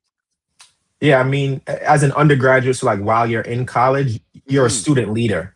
So that means number one, you're advising and setting a model for the younger students. You're throwing programs on campus about awareness about the current political climate. So we used to do a number of events, community service, raising money, food drives. We were really big on, women's health and men's health. So doing mental health seminars. You have to do the real work in the community. That's where it's all grounded at. And the stepping and the strolling is fun. I was actually on a step team. We stepped all over the country. So if anybody here wants to look up Atlantic Greek Picnic, I think 2012, or 2013, maybe 13 or 14, we won that step show. I'm right there in the front. You could look that up. So we do the work, we do the partying, all those things, man. Fraternity is a beautiful thing. It definitely changed, and I think it definitely helped save my life in a few ways. Wow, man. And I would imagine that even being in a fraternity, you're already in like post-secondary education. So, and you're paying a shitload of money when you're going to these places. So you want to be there, you want to focus on your scholastics in some kind of way. But I feel like even being part of a fraternity even helps you focus on that a little bit more. Am I correct with that, or is it the opposite? Oh no, you better be focused, because if that GPA slips, your chapter could say you can't be active. So really, none of the partying, none of the stepping, none of the strolling if you're not achieving. School is the main focus. Where can we find this over here, Jay? Put me on. So type in Atlantic Greek Picnic. Maybe go to Kappa Step. Kappa Step. Yeah. Right here? Yeah. No, not that one. Hold on. You know what? I could actually. I could send you the link in the chat, right? Yeah. Send me in the chat. All right. We need to see Jay stepping. You got me exposing too much about myself. They're gonna be like, oh, okay, I got you. This is what we do over here, man. I just sent it in the chat, so you can check that out, man. This is back in the day, man. I can't move like that anymore. Let's see what So we got over here. I sit behind the desk now. Let's see here. Bada boom, bada bing. I got it up on the screen. Yeah, there we go. There we go. So you can probably fast forward a bit to get into the step. In the first part of the stroll, that's like an intro. So I'm right there. Hold on, we'll see. I'm right there in the front, right. Well, my right, your left. Hold on. So I got the pointer over here. Which one is you? Opposite is side, that you right there? Nah, keep going over at the edge. Opposite of that. Here? Nah, I'm in the front right. You see me smiling? Look at my teeth right there. Are you right here? Right. In the front, Here? Right here. No, your mouse. No. Go over to the right. I'm on the side. Okay, I'm going over. Keep going. Going over. That's me right there. Oh, right at the end over here. Yeah. I'm screaming and yelling. I'm the captain, so I'm doing the leading on at the show. But yeah. If people want to check that out, they can see that. So that's a $10,000 show. Hold on, let's play a little bit.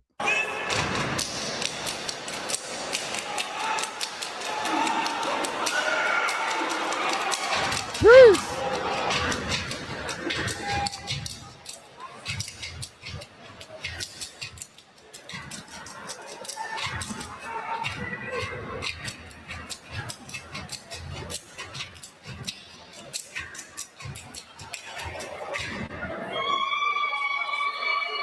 Holy shit, man. Jay Roebuck in the motherfucking building, man. Let's talk about content. Let's do it. Because you're doing all of this education, right? You're in the fraternity, and next thing you know, you get into the content game. Am I missing anything in between? Nah, this content kind of happened by accident, to be real. So how did you stumble upon the content game? All right, so I got And actually, before you answer that, what was the plan before that? Because there's always a plan before that, and then you get into the content, right? I was rapping once upon a time, and then I became a content creator. So what was your plan before that? 9 to 5 job. So just a working man. I work really hard to support myself and my family. And then last year, I would say, maybe a little bit over a year ago, a friend of mine got monetized on TikTok. Shout out to my boy E. He goes by Zammy. He got monetized on TikTok and he sent it to me like, yo, you could get paid. So I said, for talking on TikTok. And I was big, like I would never get a TikTok. I was not downloading that. Mm-hmm. But then he showed me. So I said, all right, let me get on TikTok and see what's going on. Then I started talking about sports. I was only really talking about sports on there. And then the Drake and Kendrick battle happens. During that battle, I'm actually not talking about it at all. Like if you go to my YouTube and scroll back, I didn't really make any videos about music until really the Iceman rollout began. That's like my first video that ever got like real views was when the Iceman rollout started. So, I said, hey, let me continue to do this. And then when I got on YouTube, I'm very new to the YouTube space. I don't really know a lot of these YouTube creators. I'm just discovering them. Every video I saw was like a Drake hate video. Like it was only negative stuff. And I'm just like, this is kind of crazy. Like Drake is my favorite, current artist. And I'm just like, people are dogging him. And they're going beyond the norm, just making up crazy lies for clicks and views and continuing to hate. And I said, listen, he's doing something really creative with this Iceman rollout. He's a smart guy. He's a smart businessman. Let me just cover it. So I just talked about the rollout. I talked about what did I miss, and it got some traction. So I said, hey, let me continue to build this. And while I'm doing that, I'm still talking about sports on my TikTok. I've been featured on, House of Highlights, which is one of the biggest sports media pages. I started doing debates on there. So at the same time as I'm talking about sports, I'm talking about music. And I said, hey, there might be a lane here for me to, make a living doing this. And ever since then, the ball's just been rolling. And I just call it how I see it. And that's it. I don't hold any punches. I try to deliver things in a respectful manner, whether you agree or disagree with me. And I think people like that because I didn't have to lie to get views, or I didn't have to exaggerate. I was just myself, and that's it. So were you ever like in the debate team or anything like that in university? Nah, I wasn't. Listen, man, anybody here, if you was outside on the block and you had to argue about sports and you're the youngest person, you better know how to speak. And you better know how to speak up because it's easy for someone to drown out your point. So growing up around older people and just being out there talking about sports, music, politics, whatever, you have to be able to talk. And then also going to school, I was always a confident speaker, but being in school just helps you build even more confidence. So no debate team. That's just, me being me and me being around the people I grew up around, being in a barbershop. When you're in a barbershop, you got to talk up. You got 10 barbers, you got 30 people waiting. Your voice has to be heard and you better deliver it quickly and succinctly or the next person is talking over you. So this is just real life. No, real shit right there. So there's certain things like I'm in Toronto, okay? And we'll open up this conversation a bit, right? I'm in Toronto. So I'm automatically supposed to be pro everything Drake does, right? But I've gotten in trouble a few times, even though I speak to the boy every once in a while. I'm not always the most favored because there's certain things I don't like the lawsuit. What are your views on that? Because there's people who are saying that that's left a black eye on him right now. So if he didn't have this lawsuit looming, we would have probably forgotten about this battle maybe about a year ago.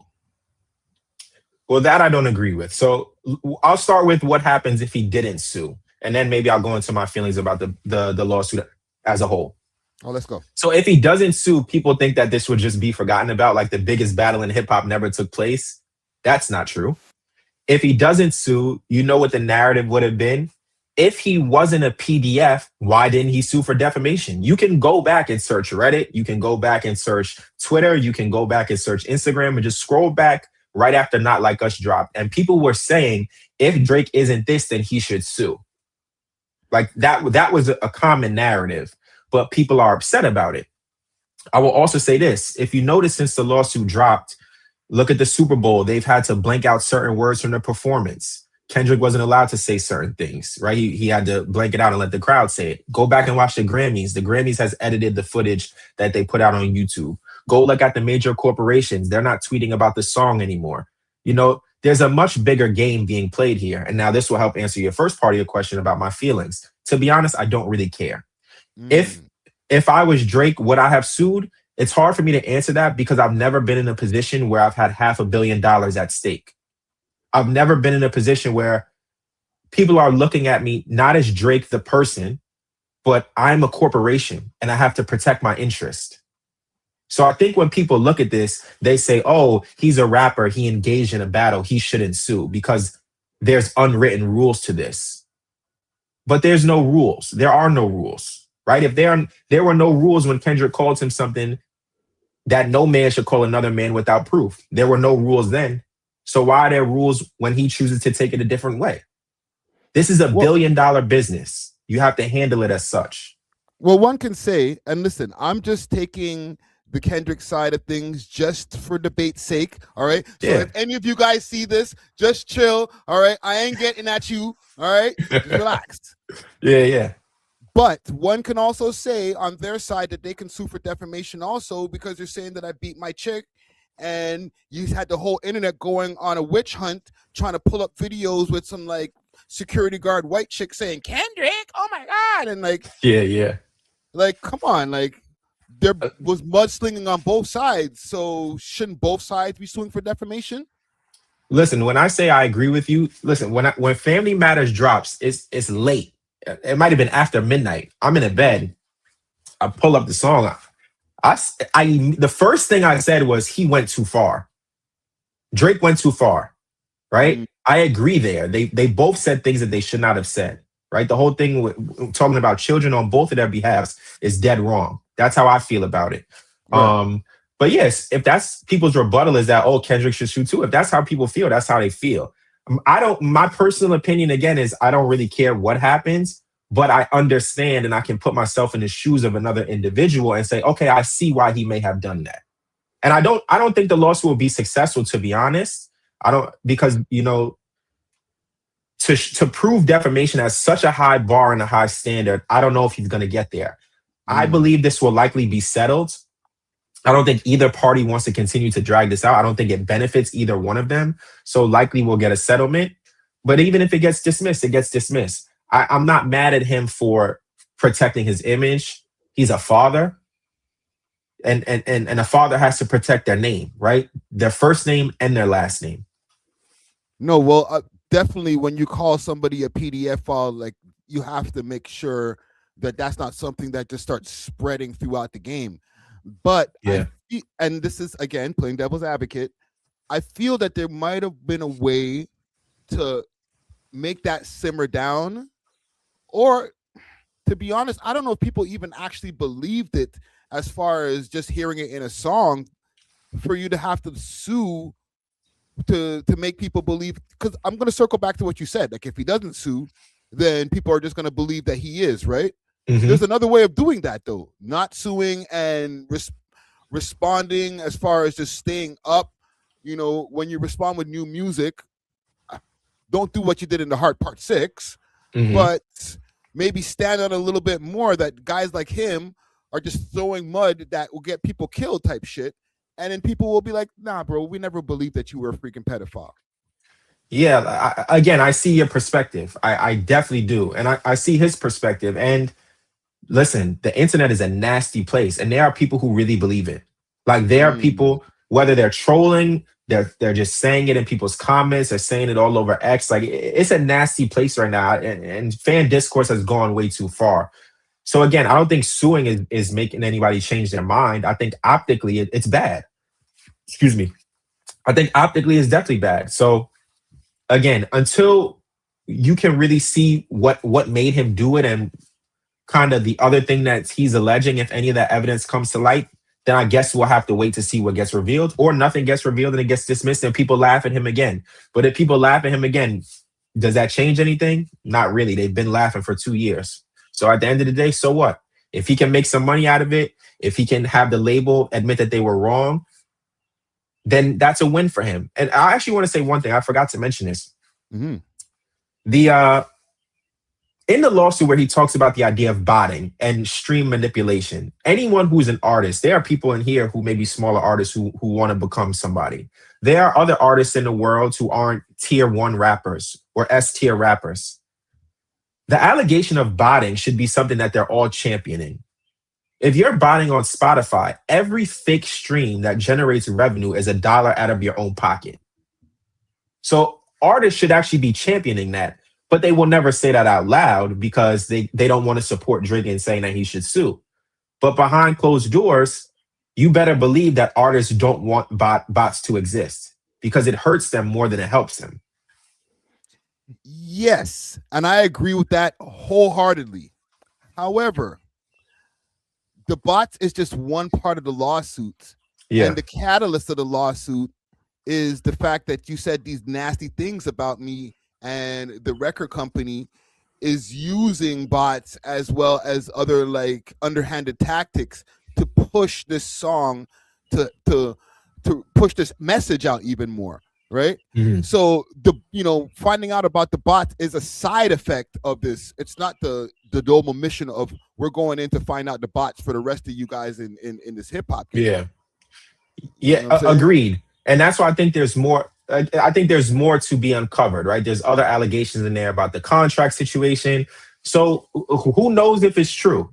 But I think the defamation is just what the whole case is banking on. So if they can't prove defamation, everything else goes out the window.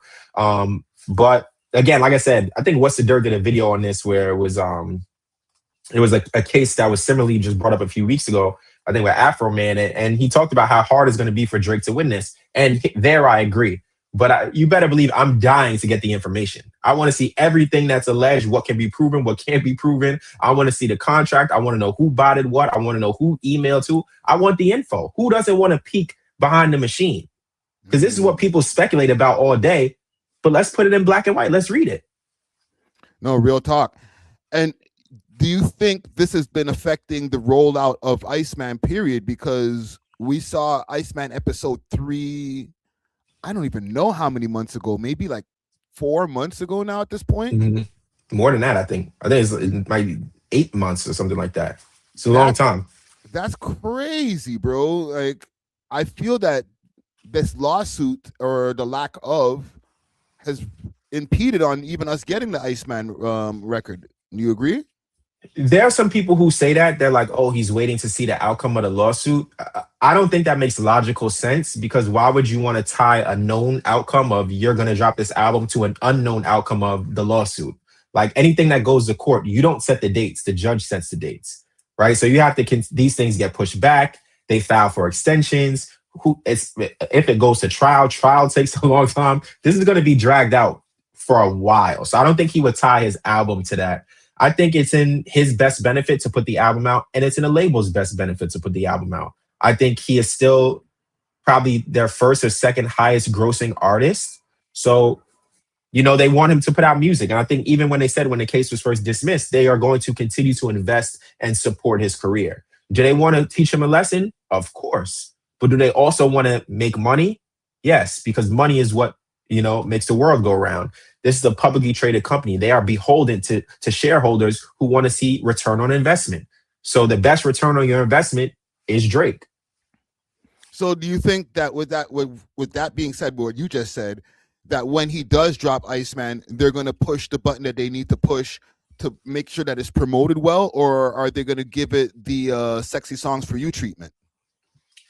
I think it's a hard question. I think the part that the label plays the most when it comes to Drake is with radio. I think we saw that with What Did I Miss coming in at number 2, and it was stuck there, right? He wasn't able to get the number 1 spot. He actually posted about this because radio was so heavily factored into the Billboard rankings.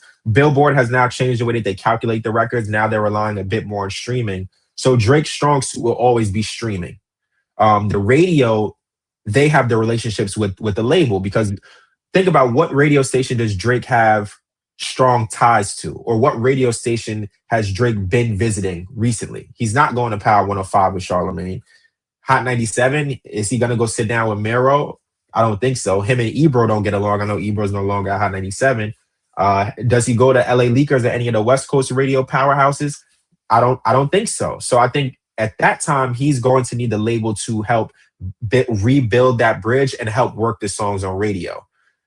The streaming side, I think, will take care of itself regardless. He's the top performing streaming artist no matter what the label does. So people will always choose to do it. So I think they will likely push the button. I believe he's going to announce a tour very shortly as well. And the label is going to be heavily invested in that as well, right? And Live Nation is going to be heavily invested in that as well. So the better the songs perform, the better the tour will perform. So I think everything will click as it needs to click. Hopefully, because if it doesn't, this is not going to be a good look. I'm not hoping for the worst. I'm hoping for the best, right? I'm hoping that when he drops, it does 400,000 first week. It's like nothing ever happened, right? But if it doesn't, and this is part of the reason, and I've said this on my own pod, I feel the apprehension comes from maybe a little cold feet. The Iceman got some cold feet, bro, because if you drop and it does 150 first week, you know what I'm saying? I think Cole did like 250, 275. Kanye just did between 250 and 275. If you even have the same numbers as them guys, it's an L. Yeah, I wouldn't be worried about the numbers at all. I mean, some sexy songs you did 225. I think did 225 first week. That's with no lead single. And then when you look at, I think Cole did 290. He's a bigger artist than Cole. But what Cole does well is I think he executes better when it came down to the rollout. And I think they had a lot of these things lined up. They had the physicals, they had the variants, they had the partnership with Even. So they already had the ball in motion. They dropped the mixtape, 2 or 3 weeks before the album. So I think what he needs to do, and I've been critical of him. People think I only say good things. I say a lot of good things, but I also like to hold him accountable. You have the world at your fingertips. You have the biggest brands in the world. You have the best business minds in the world. You have the top label in the world. Why don't you Use all of those things to make this the best and biggest rollout ever, right? I think you need to do physicals. I think you need to do bundles. I think you need to do variants. I think you need to do collaborations. Why not? I know you could do the numbers without it, but why don't you go out and prove to the world you are still dominant and you can play the same games they play and blow everybody out the water? That's the mentality that I would like him to have, but I don't know if he will.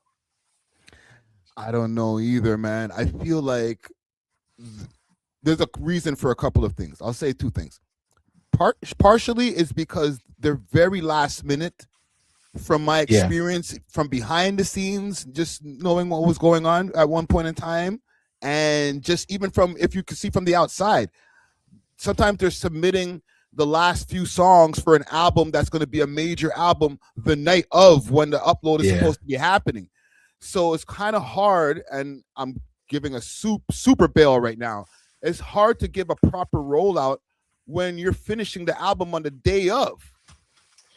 You're 100% correct.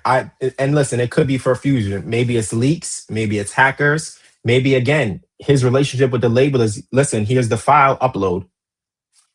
Like I think it really might be that, but I don't know if that's the smartest thing to do right now. I really don't. I think he has to. I know who you are, and I know mentally where he views himself. But I think sometimes it's good to take a step back and think about where you were 10 years ago. And maybe you need to play your hand like that. And I don't think there's anything wrong with that. Okay, so in the perfect world, Drake does a proper rollout. Mm-hmm. I think part of that proper rollout would include an interview. Interview choices for where Drake should go. All right, you want me to give you a whole rollout that he should do? Yes, please. All right, I'll give you the perfect rollout. Hold on, Drizzy, take notes. Hopefully he sees this, man. So somebody from his team has probably seen some of my stuff, but this is what I would do if I were him. If I were advising him, actually, here's what I would do.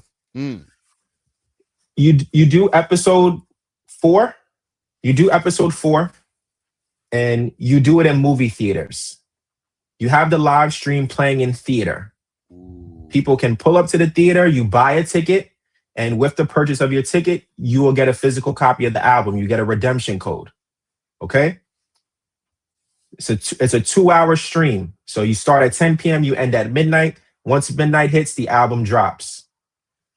This is when you start activations. So he would need to have this rolled out probably a week before this. You have the Amazon storefront. On the Amazon storefront, when they get to Amazon.com, once they check out with something, it relinks them to Drake related, and they can check out with the album, and they can check out with any Iceman merch. All the Iceman merch would be a collaboration with Nike. This I'm wearing right here is Nocta. He should have Iceman blue Nocta tracksuits. Okay? So not only are you able to now go direct to consumer because people are purchasing from your website, you're also able to have merch that people will want to wear because I think this is fire. This is one of my favorite tracksuits. Then you have people pulling up to your activations at movie theaters across the country. New York, Chicago, LA, Miami.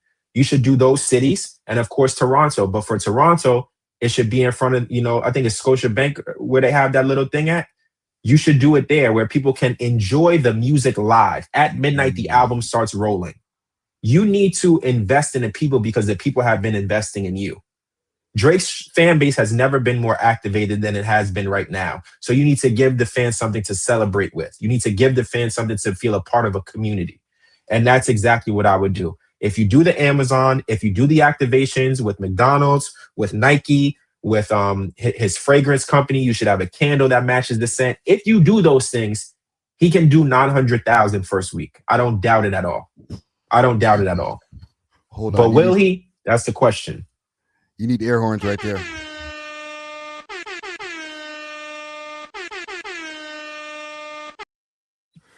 Woo! Jay opened up the jewelry store right there. Listen, Joe Drizzy, hire this nigga right here, bro. Hire this guy, fam. And send him a new Nocta pack. Finally send my Nocta pack, bro. Like, walk on, bro. That right there is the $1 million plan. I might need to cut this shit out the live stream because You're giving out too much information right there. That's too much of a solid plan, brother. Yeah, but I think again, when you have all the resources at your fingertips, it's easier to be lazy than it is to be. Well, I mean, I say lazy. It's easier to do things in just a here's the album way than it is to do things in a let me do all of these little things way, because you're the biggest artist in the world. So it's but sometimes the biggest artist in the world, I know musically he works like he's still grinding, but on the business end, I think he could do a bit more, to be honest. You know what it is too? I feel like, and I was gonna say this before, part of the reason I think, or part of this mindset I think, is I'm just building this off of anticipation. Niggas been waiting for this forever. So when I drop it, it's gonna do 500,000-600,000 off the hop because I'm me and I haven't dropped in so long and everybody's waiting to hear what I gotta say.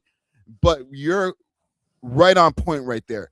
That's cool, and that will give you maybe 500,000 sales. But that what you just said there, that plan, that'll give you 900,000 first week in these days and times.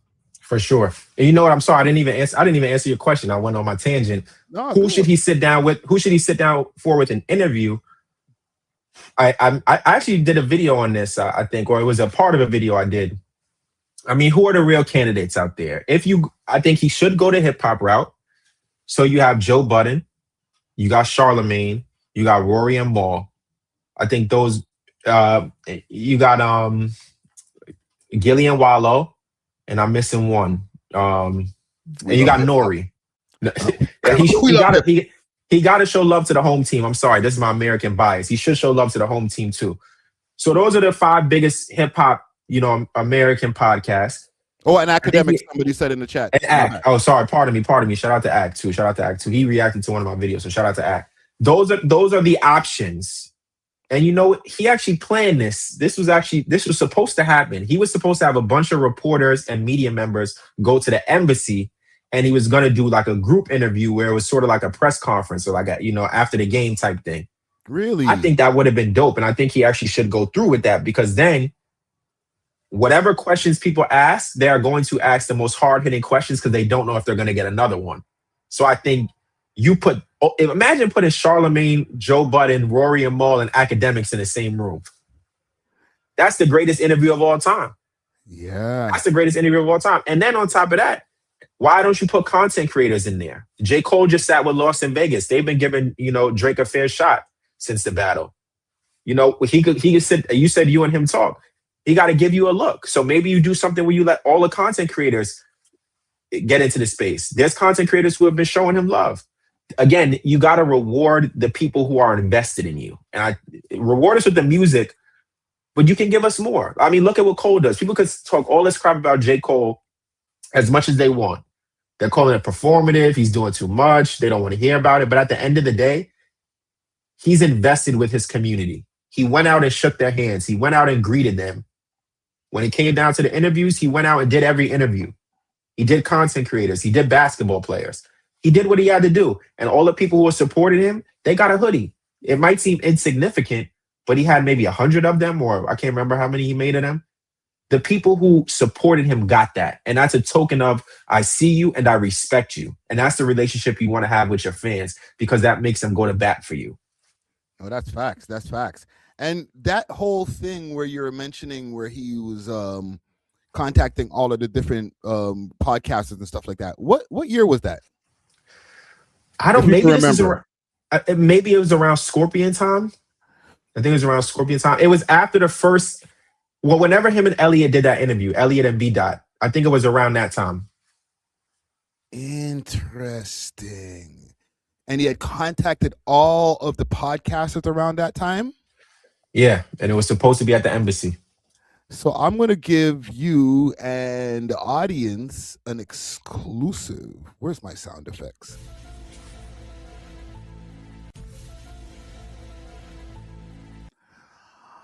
I was contacted around that time by him for an interview. Look at that. I don't lie. I rarely say things when I speak with confidence. Damn, that's actually making my heart beat. I've never actually said that publicly. I've only said it behind the scenes, but I saved the DMs. I was like, hell yeah, when do you want to do it? And he was like, after the CLB album, or he didn't even say CLB album because he didn't have a title yet, but he was like, after the album. And then around that time, a picture came out with him and Nori. Okay. Do you remember there was a picture of him and Nori, and they were like, the caption said interview loading, right? Yeah, Nori talks about it often. Yes. And there was actually no interview loading. There was no interview even recorded, right? But at the same time, Joe Budden said on his podcast that he was speaking to Drake about an interview around that time too. So it kind of tracks. Yeah, for sure. Wow. Interesting. I hope I'm not spoiling no plans though. If I said too much, I apologize, man. No, man, I'm the one who revealed. No, not at all. Like, I'm the one who revealed like a secret that I've been holding on in my chest for a long time, bro. So yeah, you know what happens? Sometimes people tell me things, but I don't repeat them out loud because I'm like, it's hard for me to verify certain sources. Like, I had people in the past week, right? Even these aren't even well-performing videos. These videos I put out maybe are getting like 2,000 views. Like, somebody from Ebro's team who works with Ebro, Lauren, and Rosenberg, their team like sent me a message or like wrote me and was like, oh, you don't know what you're talking about. I had Mero comments, the new host of Hot 97 in the Morning. Shout out to Mero. He left me a lengthy comment on one of my videos, kind of clarifying his perspective on things. So you don't know who's watching your videos. You don't know who's watching the content. You don't know who's sending you messages from where. People have sent me messages that say they work for certain labels. I don't know. So I try not to say things unless I could 100% verify it. No, listen, man, as somebody who's been doing this for 9 years, sometimes not the most well-performing videos, sometimes live streams, I find out this person's been watching. Ebro and them, they're a little bit sensitive because he's responded to me a few times too, and he's giving me the shush emoji when I was like, yo, you guys need to get a studio prior to them having the studio. So yeah, you're gonna get a lot of that as you keep on doing this. Yeah, for sure. Listen, I want to tackle a couple of topics, and then I won't take up enough of your time. Okay, let me see what I have as far as my topics. Oh, have you been covering this Gucci Mane Pooh Shiesty thing? I saw it. It's not something I don't really cover stuff like that on my channel. I try to stick. I stick to kind of the business side of music, and then I'll cover like major rollouts and things like that. Sometimes I'll do like a current event, but something like that I'll do in like a YouTube short where I'll just give my opinion in 60 seconds and I'm out of there. Like, I won't go too in depth in that stuff. But I know what's going on. You want my take on it? What I'll do, I'll pull up a video first, and then I want to get your take. I have a couple of videos that we'll review. Okay. Let me just pull up some shit over here.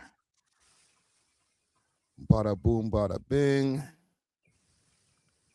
Remember to put my sound because I fucked that up last time. All right, let's do it. Story a lot of folks talking about this morning. A story a lot of folks talking about this morning. The Atlanta-based rapper Gucci Mane was targeted in a crime while in Dallas, Texas. He was called down there, thought he's going to be meeting up to talk business with a fellow rapper at a recording studio. And then just like that, it turned into what federal prosecutors are calling a coordinated armed takeover. So this happened in January, but it's all now coming to light. Gucci Mane, whose real name is Radrick Davis, agreed to meet with rapper Pooh Shiesty, who was signed to his record label. Prosecutors say Shiesty, whose legal name is Lontrell Williams Jr., wanted out of his contract. Instead of a negotiation, investigators say a group of armed suspects, though, pulled out guns and then took over that meeting. Listen here. Williams Jr. produced an AK-style pistol and forced one of the victims to sign a release from the recording contract at gunpoint. The remaining conspirators displayed firearms and robbed the other victims of Rolex watches, jewelry, cash, and other high-value items. One of the victims was actually choked by one of the defendants to the point of near unconsciousness. Yeah, investigators say some of the suspects, as you see in these images, later flexed the stolen jewelry, Rolex watches, and cash on social media. 8 people have already been arrested across Memphis, Nashville, and Dallas, including Williams and his father, Williams being the rapper Pooh Shiesty. They all face federal charges of kidnapping and conspiracy. I mean, some very serious charges here, and these are federal charges. They could be going away for a long, long time. Although at this time, there's also a search for a 9th suspect. So Wow. we'll let you know. Yeah, they caught him too. They got the 9th suspect already. Oh, Jay, these guys are making my brain tired, bro. Oh, this is pissing me off, man. This throwing away like opportunities, like it's like you don't like being millionaires and shit, bro. It's sad. It's very sad. First, let me talk about the Pooh Shiesty angle. He said he forced him to sign paperwork. That means you had a lawyer draft up an agreement. If you had enough sense to have a lawyer draft up an agreement, you should have enough sense to have the lawyer litigate it instead of you taking it into your own hands. This is not 1993. You are not Suge Knight. And you can look at Suge Knight's story and see how that turned out in the long run. Okay? So He thought Gucci was vanilla. He thought Gucci was Vanilla Ice. Okay? Like he hanging somebody over the balcony. That's mistake number 1. Mistake number 2. What kind of criminal wants to get caught? You committed a crime where there are cameras rolling. It was a business meeting. You have an ankle monitor on, which is tracking your location. You're a convicted felon, which means you shouldn't be around firearms. So nothing in this says I'm a criminal. I'm someone who wants to get away with the crime. Nothing says that. The sadder part is your father is there. That's the sadder part, because not only do you put yourself in harm's way, you put your father in harm's way. Hold you put on, your hold on, family in hold harm's on. way. Not to interrupt you, brother. Right, yeah. His dad, I don't know about being in harm's way. I feel like he might have been more of a co-conspirator, because some of the reports are saying his dad was holding somebody hostage in one room while some of the goons were beating the shit out of somebody in the other room. So it might have not been like, you know, son, how did you get me into this shit? It might have been like, son, let's go get this shit popping. It could be that. You are right. But who's calling the shots in this situation? Well, the son. The one with the most money. There you go. So everybody around you is going to move when you say move. And that's not what a boss does. A boss doesn't put the people he loves in a position to lose themselves. And the people who love him, or who should love him, should never put him in a position to lose himself. Because now who's going to take care of your family? And guess what? That contract was signed under duress. The contract is null and void. So now every time somebody streams First Day Out, guess who's getting paid? Gucci. So that's a double L. So that tells me you got a bunch of people around you who can't tell you the truth. Or you got a bunch of people around you who can't be real enough with you. Or you might not be able to listen to them and let them get through to you that you're making a mistake that's going to cost you financially. And most of all, it's going to cost you time, which is the most valuable resource anybody ever has. Yeah, and he just came home. Like, you would have thought that he would have been trying to lay low, be as careful as possible, but it just doesn't seem like that was in the cards. Let me play you something, and then I'm going to ask you another question on this topic. Yeah. And this is courtesy of my brother, Poetic Flacco. Let me pull this up here. Where's my shit? And big salute to Poetic Flacco. Yeah. Where is it? Around here. Then cooperates, or for example, if Gucci Mane is asked to let's say, yo, he's called the. Okay, right here, on here. Right, the jewelry was already gone. It was, it's already been sold at the pawn shop for probably like 2 cents on the dollars. These niggas is broke, they starving, they hungry, right? These is dusty gang members, man. They ain't got shit to live for, man. Listen, man, these niggas sold $1 million jewelry for $10,000, man. These niggas is starving and fucked up. So said he tried to get it back. It was too late. It been sold. Now, we know afterwards that Gucci Mane came online and was, capping, lying, right? Like posting old videos with the jewelry, pretending like the jewelry was still here. Now, I don't want to say Gucci Mane told because I don't think he told. There's videos that exist, but you know, seeing what Gucci Mane is gonna do will be very interesting. Because if Gucci Mane even cooperates, or for example, if Gucci Mane is asked to let's say, yo, he's called to come and testify. Do you think Gucci Mane is gonna come and testify and say, hey, Pooh Shiesty didn't do this after Pooh Shiesty essentially finessed millions of dollars from out of his hands in his pocket? Because Gucci Mane could have easily took Pooh Shiesty and took him to a major and signed him for the $50 million and probably take 10%. But Pooh Shiesty put that money in Gucci Mane's out pocket Yo Gotti. I don't feel like I'm watching the right video. I think I am, right? But from what I see here, he's talking about if Gucci Mane snitches. From what I'm hearing now, his name is in the paperwork saying that, like, yeah, these guys robbed us because he wasn't the only one in the studio. Right? He wasn't the only one in the studio. There was like other executives and stuff like that that got their shit robbed. So I feel like he might have been under pressure, like, yo, so what? You're not gonna say anything? Like, come on, buddy. Like, this is what we do. We tell, right? Yeah. My question to you: does this affect Gucci Mane moving forward? Because if this is true, we can't really listen to them, you know, dig up your dead homie records or all that bullshit that niggas is talking. I got 100 bricks and I'm doing this and I'm doing that and fuck the cops. If you're in paperwork. Unless I'm missing something. You know, all right. It's a few ways to explore this, right? Let's start with will it affect him moving forward? As an executive, I think it's not a good look. I think he's kind of done as an executive. And I don't think it's the snitch, the alleged snitching. I didn't read the paperwork, so I'm not going to call him that. I don't think it's the alleged, you know, him working or identifying anybody. I think it's because everyone on his label, nothing good comes from it. You know, a lot of them wind up incarcerated, a lot of them wind up sick, or some of them have even passed away. Rest in peace. So I think him as an executive hasn't really worked out in the long run. And if you go back and read some of the interviews, he said, I'm letting go all of my artists except for Pooh Shiesty and I think Fujiano. Yes. So I think that was quiet for him. And if he is, you know, in the paperwork and what's alleged is true, he works with street artists. They're not going to sign to him. So I think as an executive, it's over. Now, the other part is, can you go back and listen to the music with the same ears? I think, yeah. I think there's a few rappers who are real. Like what Gucci was rapping about, that's verifiable. People could go do their own homework, right? You brought up some of the stuff. They watched the verses. It's documented. He went to court and had to defend himself for the act that he committed. So I don't think he was lying. I just think in this situation, maybe he felt that was the best move for him is to do what they allege that he did. So I see it a bit different, man. Sometimes the street codes don't apply. So I don't know. It's a tough one. It depends on what mentality people have. Your mentality will shape your perception. Listen, Jay, I agree with you, okay? But I'm just going by the perception of somebody like Gucci Mane.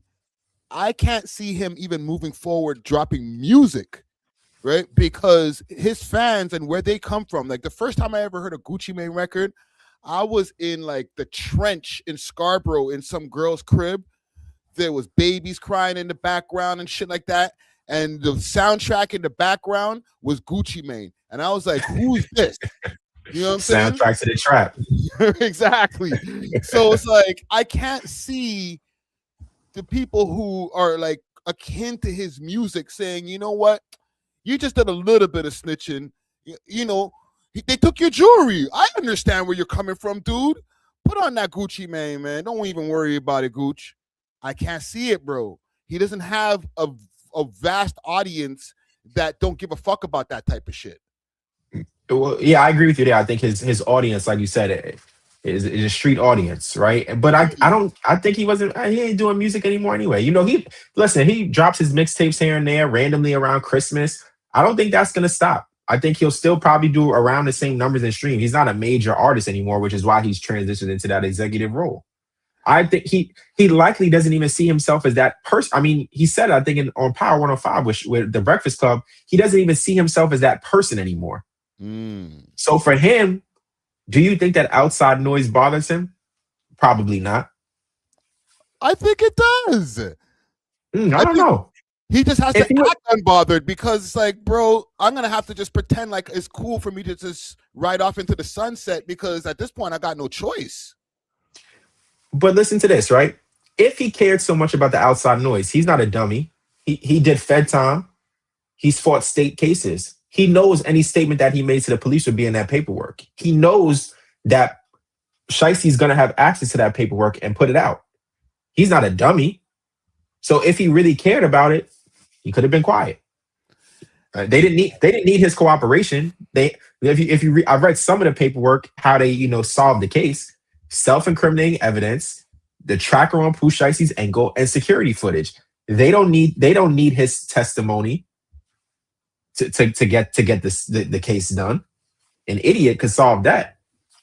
Yeah, and at least he can maybe hang his hat on the fact that they didn't need me to snitch to get the arrest done. Like you guys arrested yourself. You may as well just drove over to the police station. You know what I'm saying? Pretty much. That's crazy. Well, listen, and I don't know if there's any salutes to go around because on one end, and for me as like an ex-street dude, one end is a guy who's a potential snitch, and then on the other end, there's a knucklehead that just threw his life away. So no salutes to anybody, but there's no winner here. You're absolutely right. This is a big L for everyone. Yeah. Lose all around. Okay, I'm gonna give you one more topic, just to get you a little bit oriented or a little bit more oriented with the Toronto scene. When I was starting the stream, right, or when I was when you were in the waiting room, you seen the topic that I was talking about? I was I'm not gonna lie. I was a little confused. I heard YG. I know who YG is, but everybody else, I didn't recognize any of those names. Okay, the reason I'm asking you that, and it's not because of the names in particular, but like even like all of like the DMs back and forth and stuff like that, and just the slang and all that. Like, were you picking up what they were putting down, or were you like, what fucking language are y'all niggas speaking? No. I can pick up Toronto slang pretty easy. Well, like I said, there's so much culture in New York. Like Queens is the most diverse borough on earth. So, true. A lot of the West Indian slang, even the stuff you're saying to me, I pick it up very, very quickly. So it is not too much to translate. Okay, so our Toronto slang has become very popular, and I don't know if it's for the right reason. Four is my word, Conan. Go from tutu's my word. Pull up a video. I don't know if you heard that. Yeah, I know that. I just had a physical cringe reaction just now. So just give me a second, because like when I hear the tutu's my word, fam, like my body goes into convulsions, fam. Like I don't know. Okay, before I even play the video, bro, you hear me talking, okay? Yeah. I know you don't know my backstory, but I'm originally from Montreal, but that's beside the point because I've been living here like 30-something years. So I have a lot of Toronto slang, okay? Yeah. Inflection, all of that stuff. I hear that, yeah. Now, from what you know of Toronto slang, let me just give you a quick quiz first. What's like the phrases that stand out to you? Like, what do you hear more times? And you're in New York, so you might have a little bit more of an advantage of knowing. It's really the West Indian terms that y'all use that I'll know. Like, do y'all say kati? Yes, like that. Kati. Yeah. That I know.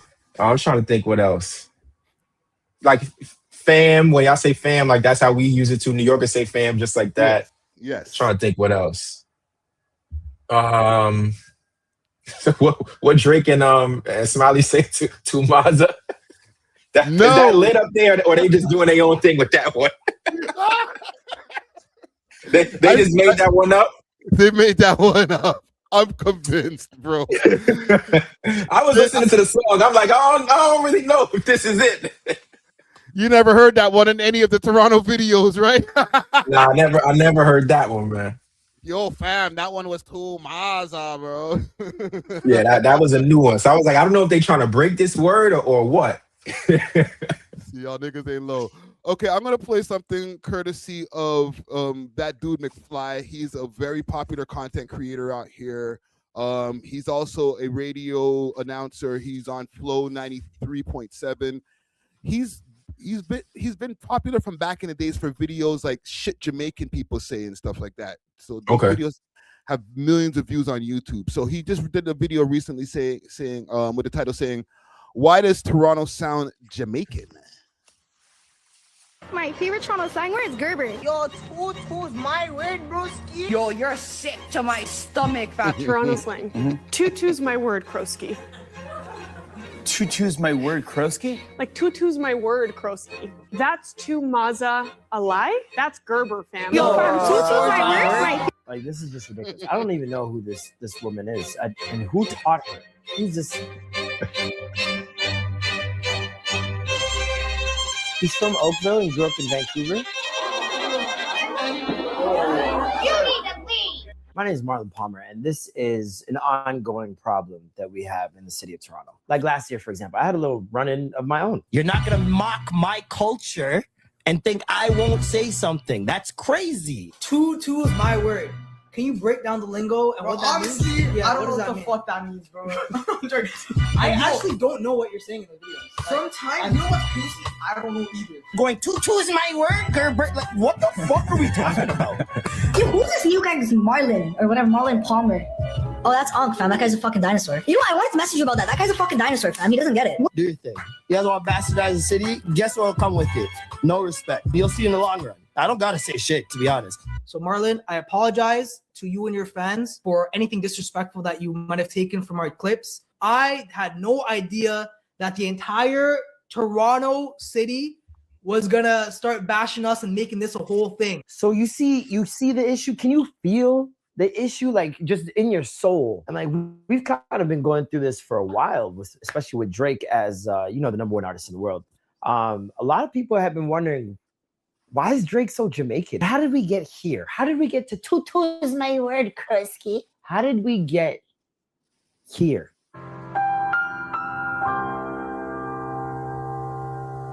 Because in 1860, Jamaica almost became Canada South. They literally voted on if Jamaica would be a part of Canada. And the Canadian people are like, get Dr. Newton. But when it really happened, specifically for Toronto, because I think a lot of people think everybody in Canada speaks like this, it's just our city. We're the only cool ones. I'm sorry, I hate to break it to you. Vancouver's nice. Fast forward to the West Indian domestic scheme in 1955, and that's when a lot of our moms, grandmas, aunts, sisters, cousins, This guy's breaking it down. came here to Canada. A lot of Jamaicans, mostly to Toronto, for domestic work. And those same first wave of women would later on apply for permanent residency and bring all of us up here with them. Like, I don't think you guys understand. Like, try to say, I want a beef patty in Toronto and see if anybody brings you a burger. Burger! The Toronto patty actually became so popular that they had a war over the name in Toronto. Wow. Over the name. I'm not educated enough. You should just go and watch the documentary. I put it inside the link in the bio. It's great. But since then, Jamaica been running things. Like, what are we talking about? Especially in Toronto, dominate the culture, dominate the slang, dominate the lifestyle. It's just Jamaica. Jamaica are the big deal, and everything else are small fries and cider. Obviously, a lot of African influence, a lot of Somali influence. Shout out to the man. But for the most part, it's Jamaican. Toronto slang is literally a mix of like first generation and patois. If you're a first generation kid, you're just taking things your parents said and saying them mad English because some of them didn't know patois. That's all it is. Like, you'll hear a hint of patois. Like, yo, what are man saying? That's just what I said. And since we got here, our impact on the city, on the country, on the culture as a whole is undeniable. You got Caravana, which is a celebration of all West. So I'm gonna go forward a little bit to some of the shits where he gets to the new generation.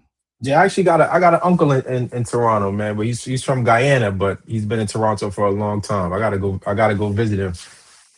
When you hear your uncle speak, right?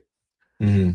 Do you hear the quote unquote Toronto accent, or do you just hear like somebody with like a Caribbean accent? It's a mix. So you'll hear, like you said, in the inflection in the voice, but you still hear like the guy. He's born and raised in Guyana, so I still hear, the Guyanese in his voice. Yeah. Okay, I'm gonna play just a little bit more of that, and then we'll get our commentary. had a dancehall group that blew up last year. LTL off Daga Cypher Rhythm. That shit went said for patois. Okay, walk with me. Toronto slang just sounds so cool. Jamaicans are just so cool, effortlessly, that everybody wants to join in on the fun. Like you could walk up to a brown guy in Brampton right now. He's like, yo, wow, go on. You're like, all right, Jagmeet, what are we doing here? Like telling white people in the city you're Jamaican. It's adorable because they think it's like their audition now. Like they're like you have a visa you can give them. As soon as you tell any white person, any culture you're from, but especially Jamaican, they're going to tell you everything they know about it at once. Everything they know about your culture, they're going to throw it back at you. Told my guy was Jamaican the other day. He's like, Bomba clap, batty boy. Shut up, all. So make us say that. I said, Ethan, this is unnecessary.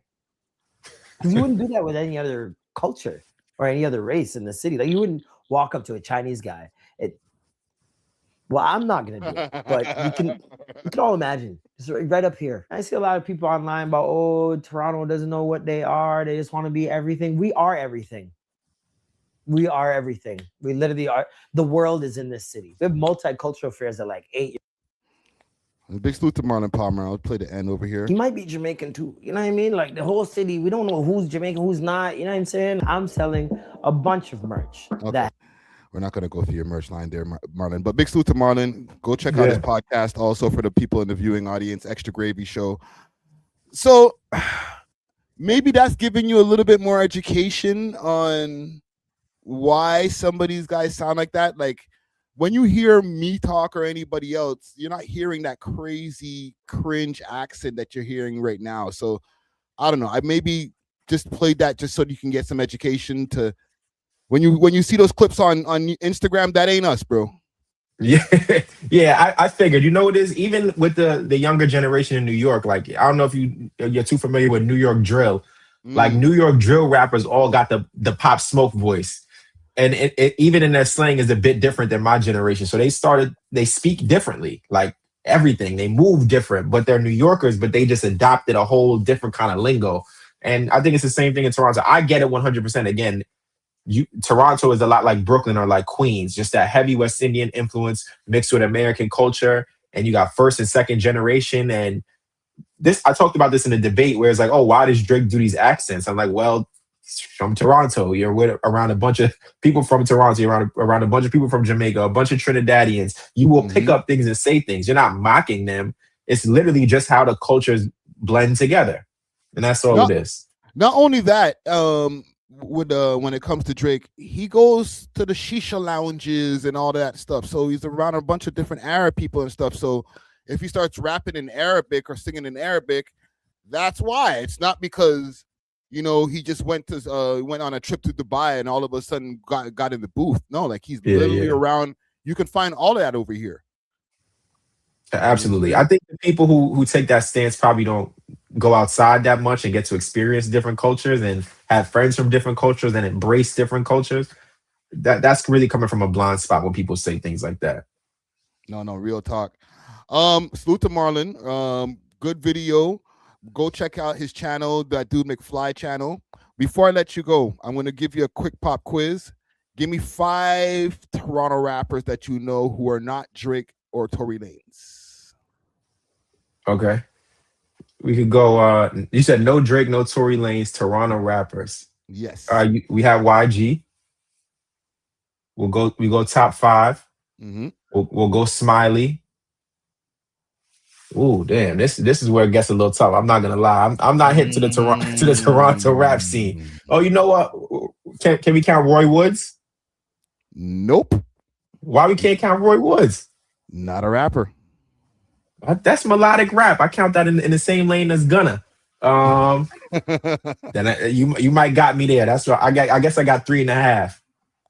See, this is the social experiment that I just conducted on you here, Jay Roebuck. Okay.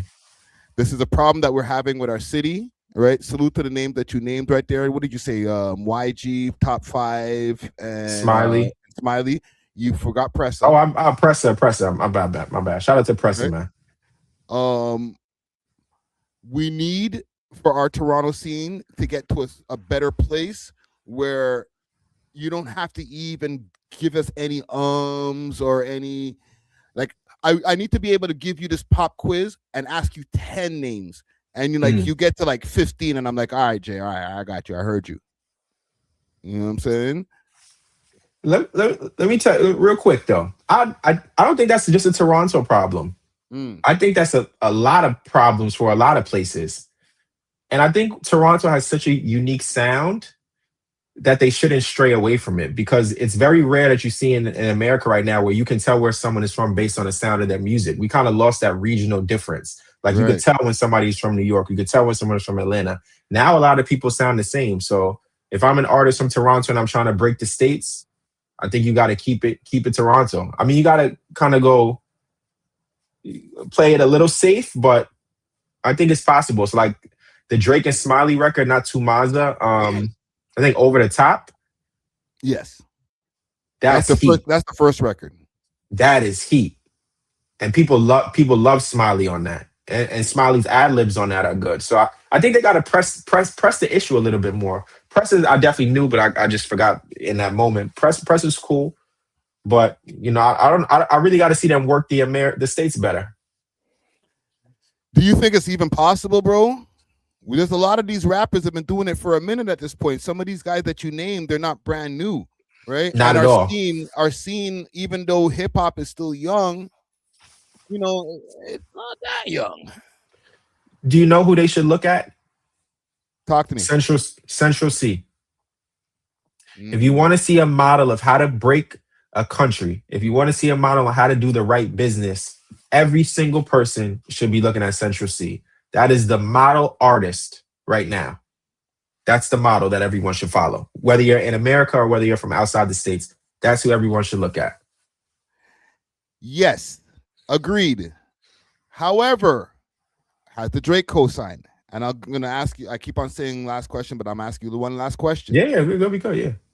That Drake cosign, he has cosigned Smiley. You mentioned Over the Top. I'm not gonna pop quiz you again, Jay, because like I'm not gonna be like, yo, well, name me 3 Smiley songs, gun to your head, because like without Drake, you know what I'm saying? Yeah. So when you got that Drake stimulus, like it's kind of different, you know what I'm saying? And it doesn't even work all the way. But I'll say this, right? I was rocking with Cinch before the Drake cosign, like 2021, 2020.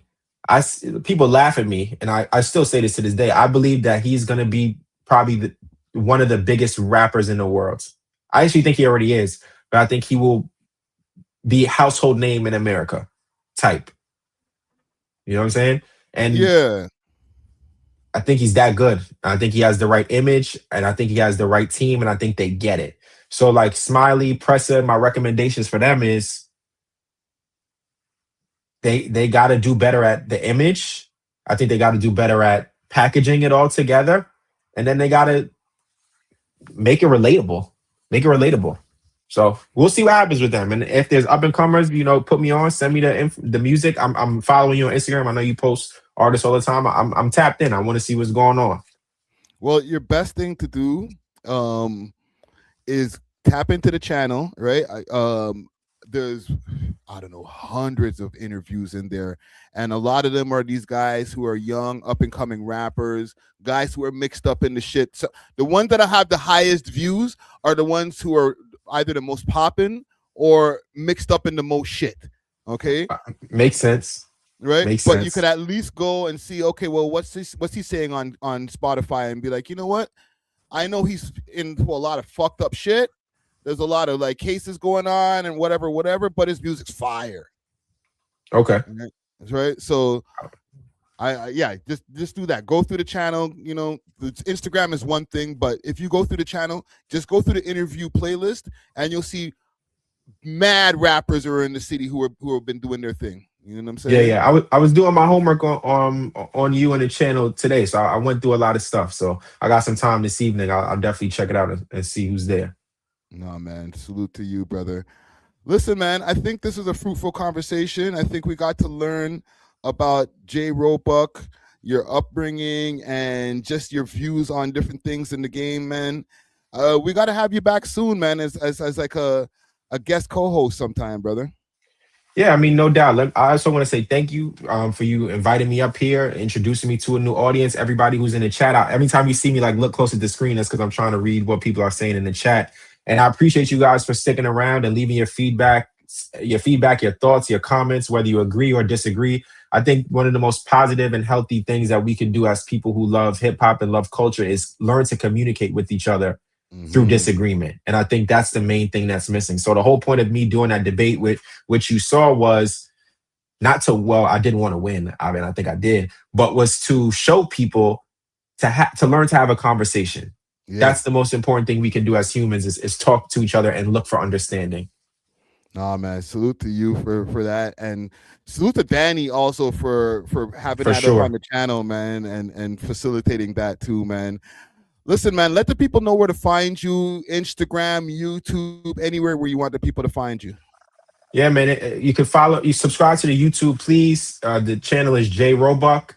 TikTok, same thing, Jay Roebuck. Instagram, Jay Roebuck. It's all under my name. There's a lot of good videos out there. It's not just Drake stuff. There's J. Cole. I've covered Kendrick. I look at the business of music. So if you're interested on how to build a platform, how to properly do a rollout, if you're an independent artist, I've covered the independent platforms. There's a lot of gems in there for you. So feel free to look at that. If you're into sports, you can also check out my debates on House of Highlights. Go watch some of those videos. I got one video up there with like 500,000 views. My TikTok, there's a bunch of stuff there. So if you like sports or you like music, I got everything for you. Yes. Thank you, brother. And that's what I was trying to remember also. I'm going to holler at you behind the scenes because I'm always looking for a sports expert. We have a couple of co-hosts on my show, on my podcast that are well-versed on sports. Okay. But, we might need to bring on some more sports people, man. So I'm going to holler at you behind the scenes, brother. Yeah, we'll make it happen. Listen, I believe that the right people will see the video and see some of the things that we talked about. So we'll talk. Most definitely. Yo, man, thank you for pulling up, brother. We'll talk soon, and yeah, man, thank you for being here, brother. No doubt, bro. Thank you. Salute to everybody in the chat, man. Salute to you, brother. Peace. All right. Salute to Jay Roebuck, man. Hold on, let me get my shit off the screen here. Bada boom, bada bing. Air horns, man.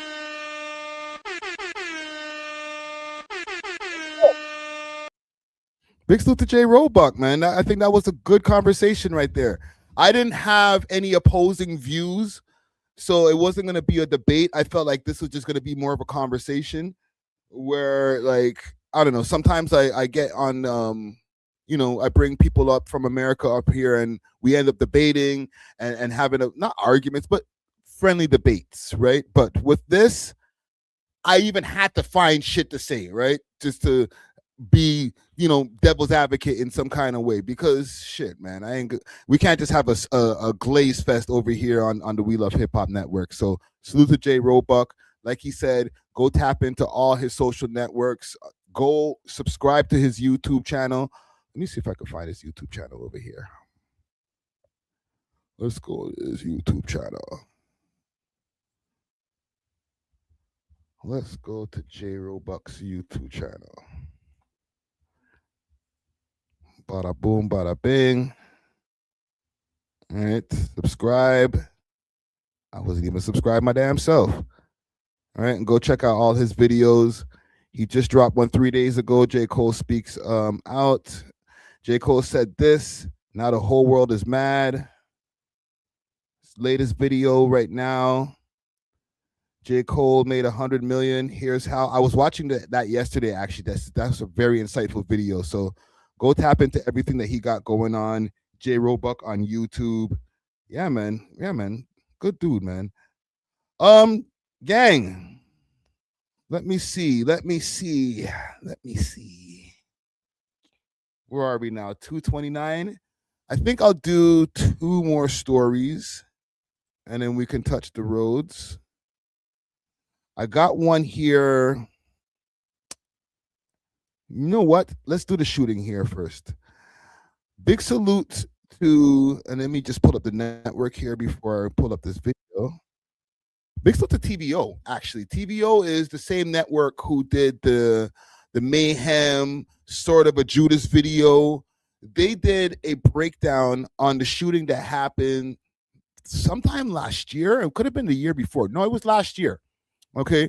If you guys remember, there was a shooting that happened on Queen Street West at a studio.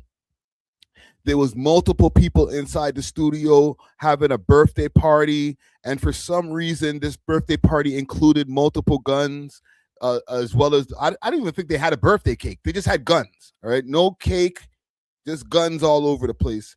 And they were dancing with the guns, and they were pointing them, and niggas had their phones out, and making sure to get all of the incriminating evidence. And then from there, a shootout ended up happening. I guess a couple of the ops pulled up and decided to have a Rambo moment. So shit went crazy. Shit went left. So now TVO did and we've, listen, myself, I've had multiple rants about this shit. I'm trying to keep my blood pressure good, so hopefully I don't go through another rant here after watching this video. But I went crazy when this shit first happened. Like, you niggas is stupid for doing this shit. Like, not even the shootout part. I'm talking about just the video with all of you guys just dancing around with the guns. I was like, if no shootout happened and just that video got released, I would have been like, duh. So let me just pull up some shit. Because that shit, I'm already getting annoyed just recapping the story. Holy shit, man. It's like, niggas don't like their freedom, bro. Where the hell was my tab for this shit? Here we go. Let me go with my history. And again, big salute to TVO today. On November 11th, 2024, a shootout broke out just off of Queen Street West. And had two of them in one hand. Like, bro, that's dangerous. Like, one of you guys would have end up getting shot from friendly fire if the shootout didn't happen. Yo, this guy, he's really kind of roundabout talking about who was beefing with who. I don't even think he wants to get into the drama. He's like, some people from central Toronto and some people from the northwest of Toronto. He's kind of saying he ain't trying to say the quiet parts out loud, right? Central part of Toronto that kind of is close to the area or claims that area. That area, Queen Street West, over there by chat. Y'all, I don't remember the exact cross street. I think it was Queen and Beaconsfield or something like that. That's like right there, right almost in Parkdale. Okay. But I don't think that he was talking about Parkdale mans that were claiming the area. All right. I think he was talking about another area close to that area that was trying to claim that studio area. I don't know, right? I can start naming off places like there's hoods around like Alexander Park. There's the Junction that's not so close but not so far. You know what I'm saying? So there's other pockets of hoods besides or blocks or whatever besides Parkdale that, you know, this man might be talking about. I ain't trying to I'm just throwing names out there. I'm not giving what name I think, but there was a lot of rappers in there. You know what I'm saying? So to be honest, I feel like you could just fill in the blanks. And there's still people there. But when I think about the rappers who were at the studio and they're gonna get pissed. Like, I know OKG D-Lo got arrested from that. Who represents like Southside Jane and Finch. There was a few Southside Jane and Finch guys who were in there linked up with a few other mans from I forgot what the other block that was linked up in that place, because there was two different blocks that was inside the studio. You know what I'm saying? But let's see what these guys have to say. This is the first time I'm actually watching this video. Hold on, let's stop there for a second. Let me stop there for a second. Y'all agree with that? Is it the violence that's happening in real life that's reflected in the music? Or is it elements that are things that are being said in the music that help to exacerbate the beef that's going on in the street? So for example, like it's kind of like the chicken before the egg type of thing, because you know, these guys are dissing each other on songs. They're talking about smoking their dead homies and all types of shit. You know what I'm saying? So that would make somebody, you know, say, you know what? All right, well, that's how you're talking on the tune. When I see you, I'm gonna do something to you, right? I'm gonna respond with my tune and, you know, say a bunch of shit about your dead homies. But when we see each other, it's smoke, right? So that's happening too. It might be both, to be honest. It might have just turned into just a whole secular thing now at this point, where like, yeah, it started from man just talking about their pain and the shit that they're going through, and part of the shit that they're going through is we don't like this block over there, and they mention it in a song, which sets off the other block, because these guys been beefing for years, and now niggas is putting in, you know, now they got a new rapper who's talking about the shit. All right. Is it both at this point? Big Salute to Juicy Hamburgers said, yeah, it's both at this point. Is it both, or has it always been both? Because we're not going to act like beef just started now. I know there's, you know, they're putting all these statistics up saying that, you know, gun violence and, you know, murders and all that has gone up, even though technically it kind of went down. But this shit has been going on forever. Beef didn't start just now. Beef been going on forever, before I was around. Press is a good example of making a career off of it. Yeah. Jay Weston said it's both. Yeah, facts. Stop this for a second. Give me a second, gang. Let me just check this, because I might be getting a notification on my dashboard. I am getting a notification on my dashboard. Hold on. They say the stream was interrupted.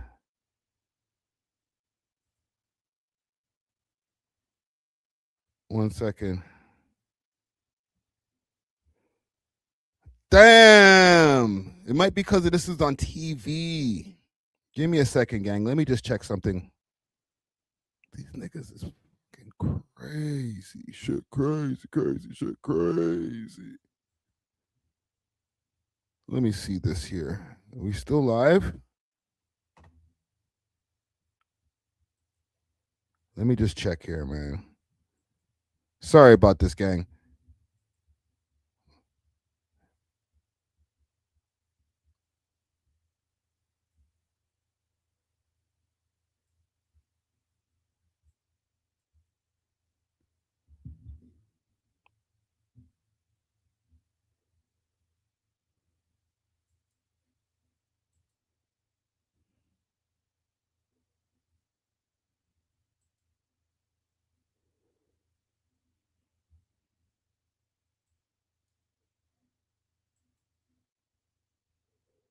Damn, bro.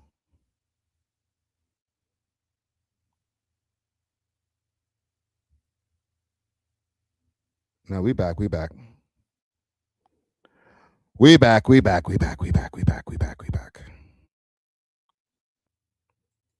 We back. We back. We back. We back. We back. We back. Damn, TVO. Damn you, TVO.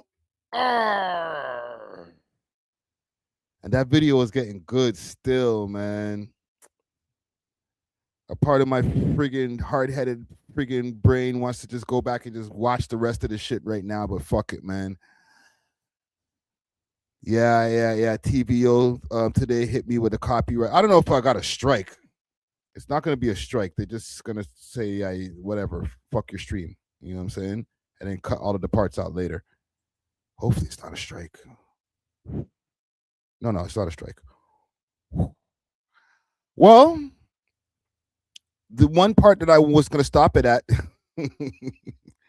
before I was so rudely interrupted by the YouTube gods is he was asking if hip hop has a violence problem. And I don't know, man. I don't think that I feel like that question is kind of loaded. You're kind of pigeonholing hip hop into like one just type of genre, right? Does hip hop have a violence problem? Nah, bro. Like, come on, fam. There's so much artists in this city who don't push gangster shit, who might even come from some of them same areas, people who are flourishing, even though people might not even see it that way because we're so stuck in the subgenre that we focus on when it comes to like the street shit. These people are going to the Juno Awards for a reason, not just because they know how to rub the right shoulders, but they're literally doing shows where people are buying the tickets and going to a Toby show, going to check out Sad Boy, streaming their music into the millions. And none of these people is talking about any gangster shit. So when somebody asks a question like, does hip hop have a violence problem? I kind of get offended by that. Yeah, we talk about a lot of real shit, but not the drill rap part of it is such a small part. It's such a subgenre in the genre that, yes, people have died from it. We get high profile news stories from people like K Flock and, Top 5 and all these different drill rappers that are, are very salacious to watch the news stories and stuff like that. And again, I don't think that it's like a small amount of people who are dealing with this type of drama. But in the grand scheme of things, it is a small percentage of rappers who are dying to their lyrics or even going to jail for their lyrics in comparison to the plethora of rappers out there who are flourishing, making music that even might be talking about real shit, that don't got to deal with that are not going through the same things as Lil Durk. You know what I'm saying? A lot of these niggas who are going through what they're Pooh Shiesty, a lot of these niggas who are going through what they're dealing with, it's not because they're rappers, it's because of the fucking choices that they make. You know what I'm saying? Right? Why that happened to your stream? And salute to Deleted Villain over here. I was watching a TV video or a video that came from from TV. You know what I'm saying? But a lot of these guys who you might see in the news, TK, yeah, he rapped about being on the run, but in the end of the day, that doesn't reflect on hip hop as a whole. That's just what went viral. But there's another rapper who went viral who has 1 million views plus, who ain't talking about that type of shit. So when I hear questions like that, I feel highly offended, to be honest. I wish I could watch more of this video, right? I'm going to have to close that there because, shit, I ain't trying to get another copyright from these motherfuckers, for real, for real. You know what I'm saying? But to be honest, I think I'll even end the stream there. I'm not going to go to the full 3 hours, right? Big salute to Jay Roebuck for pulling up, having a great conversation / interview with us over here on the live stream. Big salute to everybody who's been popping up in the chat from early. Like I was saying in the beginning of the stream, I'm going to be dropping that Buck GME interview tomorrow. I'm going to drop it at 6 p.m. Eastern Standard Time, so look out for that. And yeah, we'll be back Monday. Somebody asked earlier in the chat if DJ Czar and Dusty Wallace will be back for the Monday episode. Yes, they will. So look out. The Fantastic Four will be back on Monday. And until then, we are off of this. Doses.